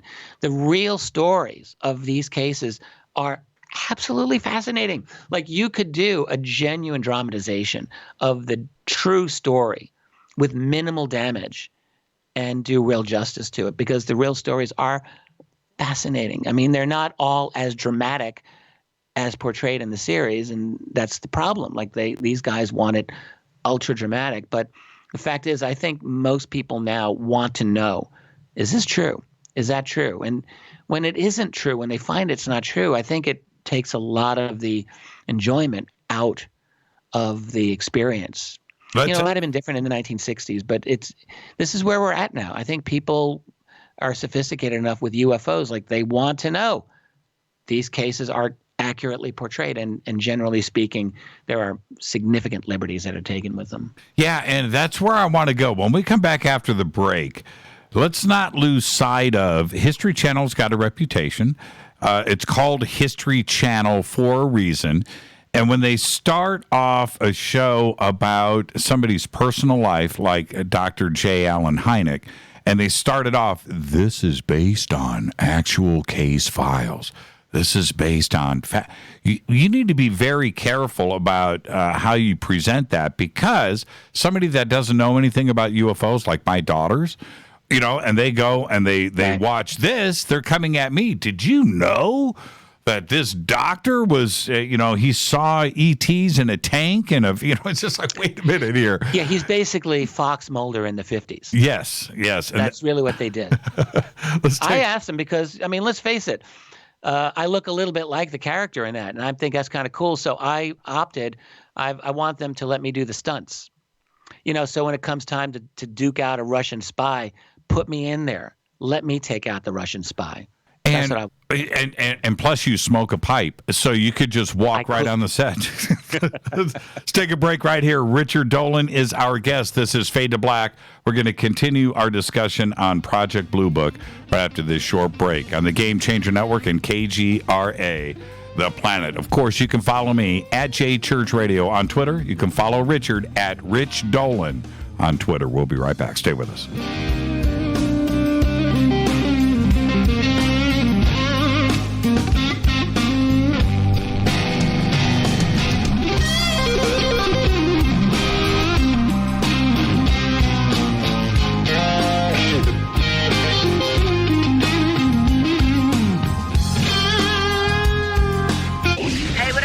girl Vivica Fox here, and you are listening to my boy, Jimmy Church, on JimmyChurchRadio.com. Despite popular opinion, reading a book will not make you smarter. But listening to Jimmy Church will. Hurricanes, earthquakes, wildfires. This year we've experienced more than our fair share. This is Jimmy Church of Fade to Black, and last month I decided to make sure my family does not have to worry about food should we get caught in a real emergency situation. Introducing Numana, a healthy, storable product that tastes so good that you'll want to eat it every day instead of just during those times of duress. All Numana products have a 25-year shelf life, are MSG and GMO-free, no preservatives, and are made in America. With the Numana pack in your home, you'll be able to sleep at night knowing that you've protected your family. Not only have I tasted and tested, I own it. Now you can too. Just click on the Numana banner on JimmyChurchRadio.com and use the promo code Jimmy when you order. In addition to a discount, we'll send you an autographed Fade to Black t-shirt. Seriously, go Beckley Teppy. This is Jimmy Church of Fade to Black, and I take Life Change Tea supplements every single day. It's what I do. Click on their banner at JimmyChurchRadio.com. When you take the beans from Central America with dashes of Indonesian and African mixed in and then roast it to the dark side of Fade to Black, you create the ultimate brew of fringe. Introducing the Fade to Black blend from River Moon Coffee. Yes, River Moon's darkest customized roast was created for the love of Fade to Black. The alchemy of masterful roasting and smoking the beans is in every sip of this full-bodied, dark Java. I need my coffee dark, deep, with distinct bittersweet chocolate highlights, just like the bunker. Leaning further into the darkness of the roast is Fade to Black blend from River Moon Coffee. Just click on the banner at JimmyChurchRadio.com and use the promo code F2BBLEND for 15% off of your order today. Go Beckley Teppy. Hi folks, CBD is the home run hitter for health right now. Why, you ask? Because of what it does for the body. Unfortunately, I can't tell you all about the benefit. You know, there's reasons. Do your due diligence and log on to AncientLifeOil.com. That's AncientLifeOil.com. Ancient Life Oil uses organic ingredients and is blended in coconut oil for some of the best benefits. Legal in 50 states and non-psychoactive. Log on to AncientLifeOil.com. That's AncientLifeOil.com. This is Jimmy Church of Fade to Black, and my family is safe because of Numana Emergency Food Storage. Just go to the Numana banner at JimmyChurchRadio.com. Promo code Jimmy10. Are you intrigued by Paranormal Talk Radio? You'll love the new Paranormal Radio app from TalkStream Live. You'll find a great selection of talk shows covering UFOs, ghosts, strange phenomena, and much more. Download the Paranormal Radio app now and start listening to the very best in paranormal talk entertainment, including the network you're listening to right now, the Paranormal Radio app, free in Google Play and the iOS App Store. This is Kristen, Erica, Brittany, Gabby, and you're listening to JimmyChurchRadio.com. It's not a lifestyle we chose. We were born this way. KGRARadio.com.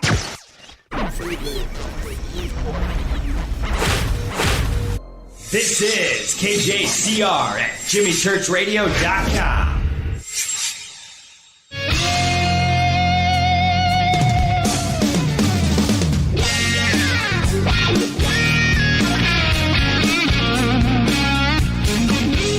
All right, welcome back. Fade to Black. Doing a little overtime with Richard Dolan. His wife, Tracy, just went and made him a single shot of espresso to make sure that he gets through the show tonight.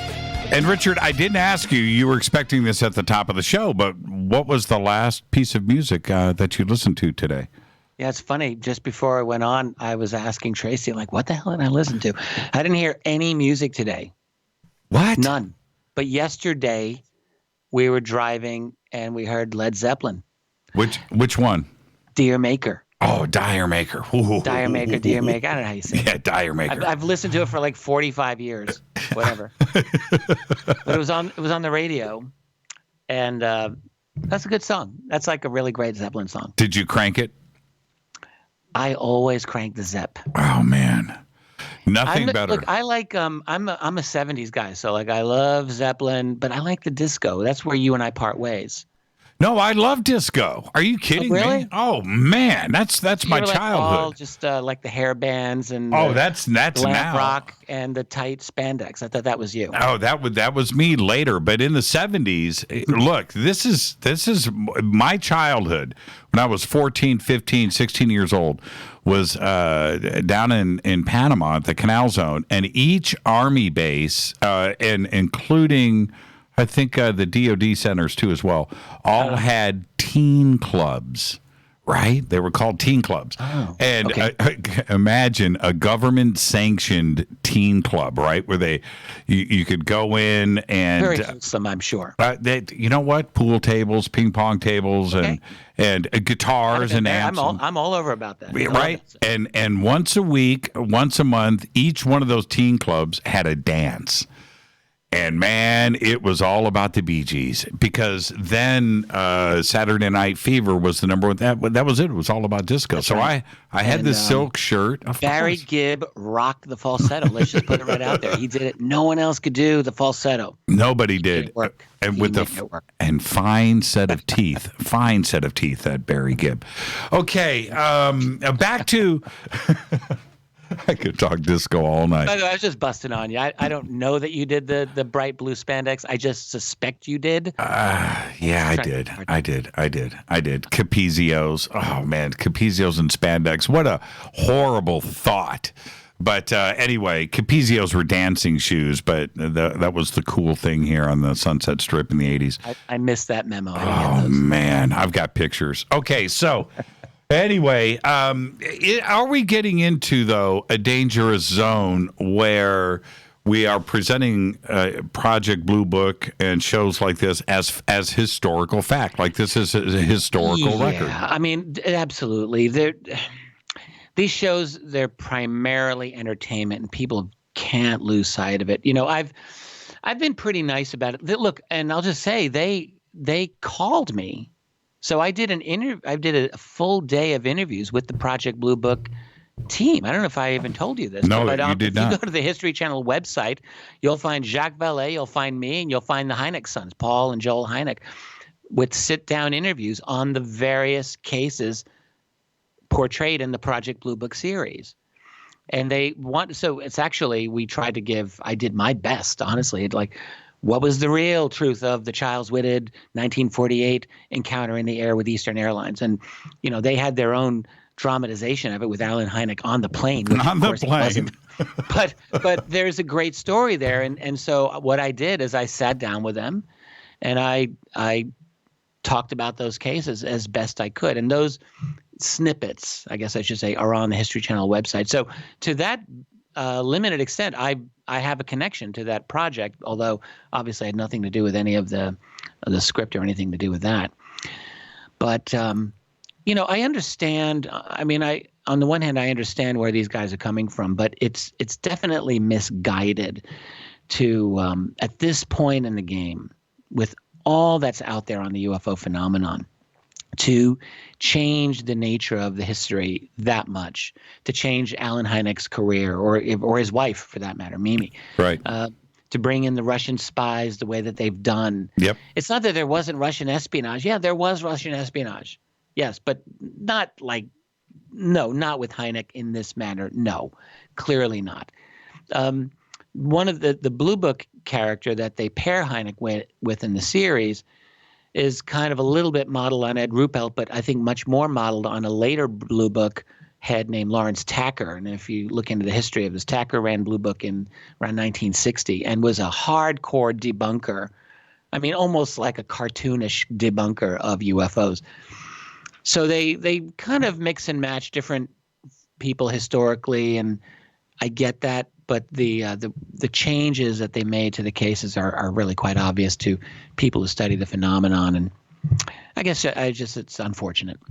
The other aspects of it, I would have thought if they would have just stayed tried and true, because his life was as fascinating as it could be. If they just stuck with what really went on, then I think that's just as fascinating. There's no reason to fictionalize all of these events, like the Men in Black. Well, if you're going to make it about Alan Hynek, you'd have to drop most of the cases that they cover. So there's that. There's that. I mean, Hynek wasn't really involved in most of those investigations. Some of them he was, but most not really, or at least tangentially he was. Now, you could have done a series on Edward Ruppelt. That's an interesting one. But again, that's a different kind of a story. You could do a series on the history of Project Blue Book, and you'd have different characters, and that's a different kind of a story. Like the way that they like to do this is that you create a hero. So they created Hynek as the hero in this case. And so by doing that, you create a structure. You then have to change. You got to change a lot of the historical things, and that's where it falls. That's where it's very easy. I mean, criticizing the failings of that show is like shooting fish in a barrel, and everyone's happy to do it. For me, I just feel like if I go, I mean, Tracy and I watched it. We were sent screeners of it, so we were able to see most of the shows. And again, it's if you look at it as fiction or dramatization, and you just let it go, you could say, all right, fine, it's fun. It's like the X-Files in the 1950s. But the truth really requires, additional digging. Like the shows change so much. But what about the bigger picture here? And the release of Project Blue Book, all of the action that we had last year with ATIP and the New York Times, right. All of these revelations going through the mainstream media on the UFO subject, and of course the other UFO programming that is all over television right now, is this part of a bigger agenda where all of this is being pushed onto the world stage? I think what we're seeing is a combination of forces at work. So it's not just one thing. It's not just like, oh, well, the deep state is now deciding to leak out a little bit of controlled disclosure. No, Right. That's so simplistic. So what's happening is you've got forces at work. You have an elite control group that's existed for a long, long, long time, a whole human lifetime. But the problem is we're in a society that has gone through dramatic changes over the past several generations, and that is an undeniable fact. We have the web. The web didn't exist more than 20, 25 years ago. It exists now. And not only the web, but we're in web version 2.0, which is social media. And we're going to be moving to 3.0, which will be 5G, total surveillance, Internet of Things. But right now, the version of the web that we have is advanced enough where people are talking to each other. And guess what? The reality of the UFO phenomenon from the beginning of the internet in the 1980s, UFOs were the first significant non-techie subject that helped open up the internet. Why? Guess why? Because it's a real phenomenon and people experience it worldwide and they want to know about it. And so what's happening is that as our ability to talk about this subject continues to grow and evolve, that is pushing this subject into the forefront. And so what you're seeing is a situation where the powers that be, if we want to call them that, have to react in one way or another, and they react in various ways. So they control the media. So they'll take the corporate media and they'll put out their spin of the UFO phenomenon, and they've been doing that for years. All right. You notice with all of the versions of the UFO phenomenon, until the X-Files really, there were like no portrayals of gray aliens. They were just, and even now with the movies, like none of the Hollywood movies portray gray aliens. They're all like these wacko fantasy type creatures that no one's ever seen. Right. But so there's a definite manipulation going on. But the fact is, it's simply a back and forth pushing that we're seeing. It's the public that's pushing this forward, and the establishment is reacting. And they are reacting by seeking to control for as long as possible. Like if they can control this for 100 more years, they will control it for 100 more years. You mark my words. If all they have is 5 years, then they'll take the 5. The point is they're trying to delay this as long as possible because the ramifications of a true disclosure of the genuine UFO phenomenon is way too revolutionary. It's way too dramatic. But the fact is they can't stop it. That's the whole thing. Because there's too many moving parts. There are too many different opinions. There are too many people with different amounts of knowledge on this. So it's happening. But, and everyone's got their own motivations for putting their information out there, of course. But it is happening nevertheless. It's messy, and it could take a long time, and it might not happen until after I'm dead. But it will happen. It will happen, and when it will happen, how it will happen is all up for grabs right now, but it will happen. One of the fascinating parts of my research as I've plugged along through this has been outside of our community, completely outside. I've reached out and found a whole nother, much larger than the UFO community, much way bigger. And I'm talking about the researchers that go into science fiction, into the gaming community, and the money that is involved there, and the amount of gamers and science fiction readers out there. Think about the size of Comic-Con versus the size of Contact in the Desert. It's two different things. Yeah. And it is so large, but for each game that is involved, video game with ET and civilizations and taking over planets, and their scientific research going into this, how interstellar travel happens, trading, interstellar warfare, colonization, all of this, it is unbelievable how much research goes into this outside of our community. And you go into this and you start looking. Well, I'm talking about scientists and physicists that are involved, that are on the payrolls to get the ideas of how a civilization is supported, how do they feed themselves, how do they travel, how do they occupy a planet, the weapons that they would use, the ideas behind an invasion or not, or an occupation or not. You're getting me intrigued. Yes, I feel like I've been missing out. I should get I'm telling you, with this. It is, and you get outside of our community, and then you start to realize it's not just us, Richard. Mm-hmm. It's not. The entire planet is fascinated with this. You should go check out and have Tracy write this down.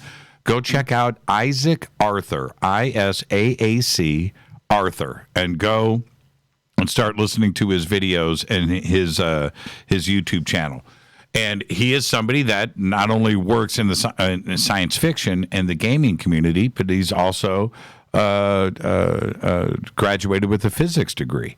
So he just wrote his name down. The thing is, the UFO phenomenon has been transforming our culture. Like this, what you're describing wouldn't have been possible if there was no UFO phenomenon. Mm-hmm. I firmly believe this. Mm-hmm. I think what's happened is that the arrival of a widespread UFO phenomenon in our culture, starting really in the 1940s, although the phenomenon's earlier than that, but we became aware of it as a culture openly in the 40s, has transformed our culture in really important ways. So, and this, what you're describing is one aspect of it. And this is why I'm saying when we're talking about, shows like the Blue Book show, they are, in a sense, there are a lot of things going in there. So on the one hand, it's a pure money-making venture, corporate people who have a little bit of an interest in UFOs want to make a show and make some money off of it. There's also, let's never forget, there's a lot of control going on in these networks. They are, at the highest levels, they are connected and in bed with the intelligence community. And they are. And, just remember the name Chase Brandon a couple of years ago. I forgot about him, yes. Being the CIA's liaison in Hollywood. That's right. Right. So this is a real thing. And his job was to consult with Hollywood productions and make sure that they just said the right things about the CIA and about other things that were important. And that's how it was, and that's how it is. And so there's definitely a control element going on, and that has to do with our entire media. You know, we started off this conversation an hour and a half ago where we talked about news media and how controlled it is. There was an Operation Mockingbird that went for years, and it exists more deep and profound than ever before. But that was a CIA manipulation of American mainstream media, and it's a matter of historical fact. And the control over media by our intelligence community and our financial and military community is greater now than it was even 50 years ago. So right, all of this has to be looked at with a jaded eye by ordinary citizens, all of it. But let's just not disempower ourselves in the process. The fact is that these little disclosures are happening because they're being forced out, because this isn't the world of the 1980s anymore. Like what's happening with revelations by people like Hal Puthoff is that it's possible now. It would never have been possible 30 years ago.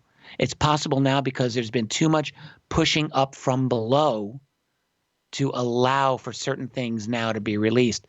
That's how it's working.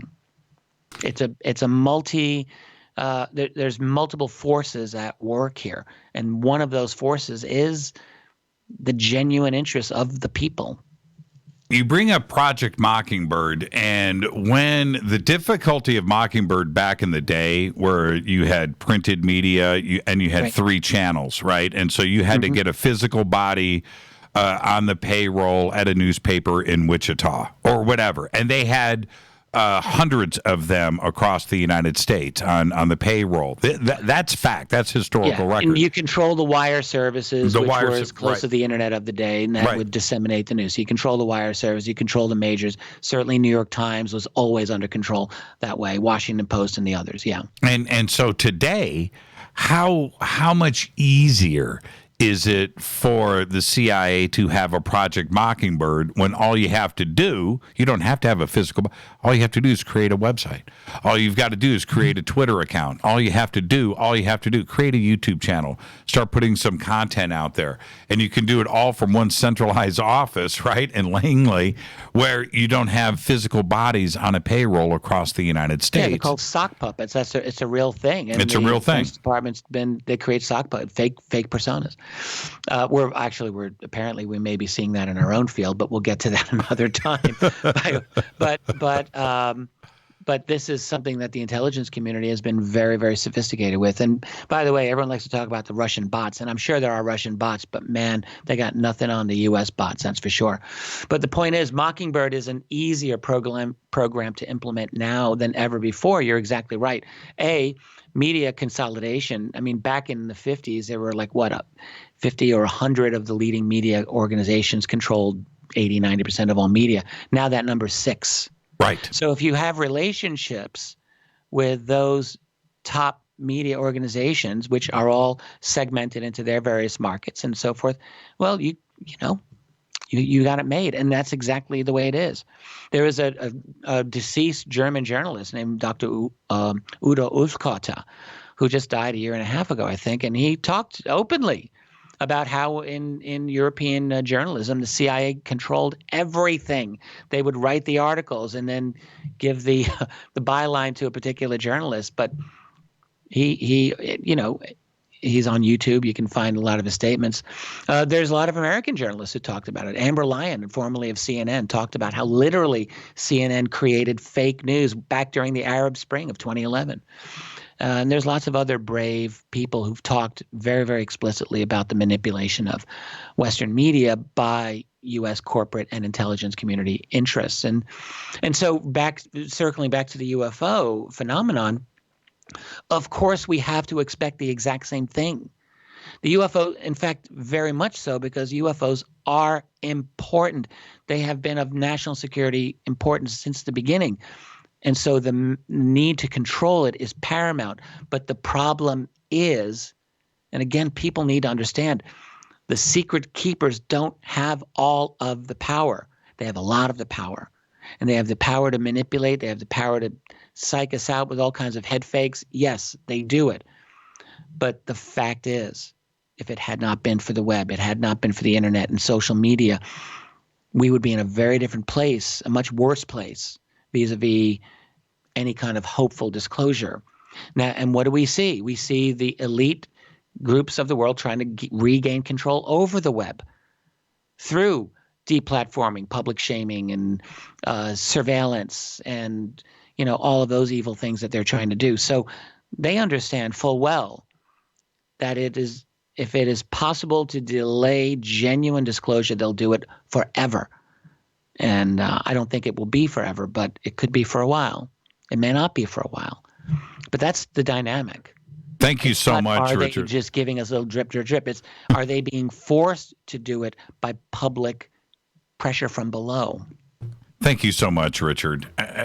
What a great conversation tonight. And when's the new book coming out? Come on. I have no idea. Oh, man. I work every day, and there's never enough hours in any day.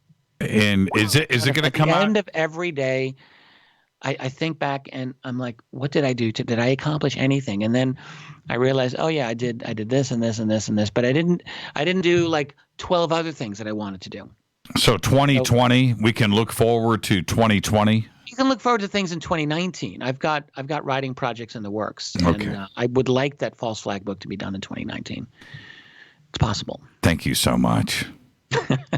We'll talk soon, Richard, and lots more to discuss, everybody. You just be patient. And Richard and I are making that commitment to you right now, like we did earlier in this show. When we're ready, we'll talk. And Richard, behave. Now go get some sleep. Thank you so much. Yes, Give my best to Tracy. You will do. Thanks, Jimmy. Thank you so much. Richard Bleepin Dolan. Follow Richard right now on Twitter at Rich Dolan. That's what you want to do. He's got his radio show, The Richard Dolan Show, on KGRA The Planet.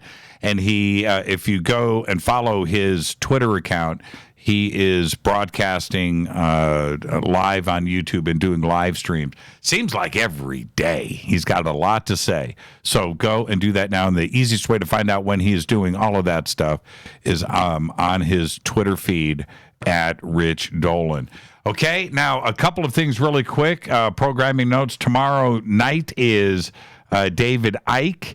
That's going to be pretty out of control. It always is. And then on Wednesday night, for the first time here on Fade to Black, it is the Q Army.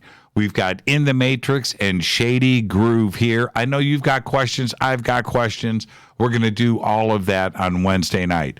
Thursday is our 1,000th show. 1,000. We got here. I don't know how we did, but we made it. 1,000 shows, and it falls on a Fader night on Thursday night. And then we head down to the Conscious Life Expo at the LAX Hilton. We'll see everybody down there for that. And until then, I'll see everybody here tomorrow night with Mr. David Icke. This is Fade to Black. I am your host, Jimmy Church. Great conversation tonight with Richard. Again, follow Richard on Twitter at Rich Dolan. Fade to Black's executive producer is Rita Camurian. Show is produced by Hilton J. Palm, Renee, Dennis, and Bob. Announcers are Steve Harder, Gene Vitoa, Mark D. Kovar. Webmaster is Drew the Geek. Music, Doug Aldrich. Intro, Spaceboy, spaceboymusic.com. Fade to Black is produced by KJCR for the Game Changer Network, and syndication is KGRA The Planet. This broadcast is owned and copyrighted 2019 by Fade to Black and the Game Changer Network. It cannot be rebroadcast, downloaded, copied, or used anywhere in the known universe without written permission from Fade to Black or the Game Changer Network. I'm your host, Jimmy Church. Until tomorrow night, David Icke right here on Fade to Black. I want everybody to be safe. Go back, Lee Tappy.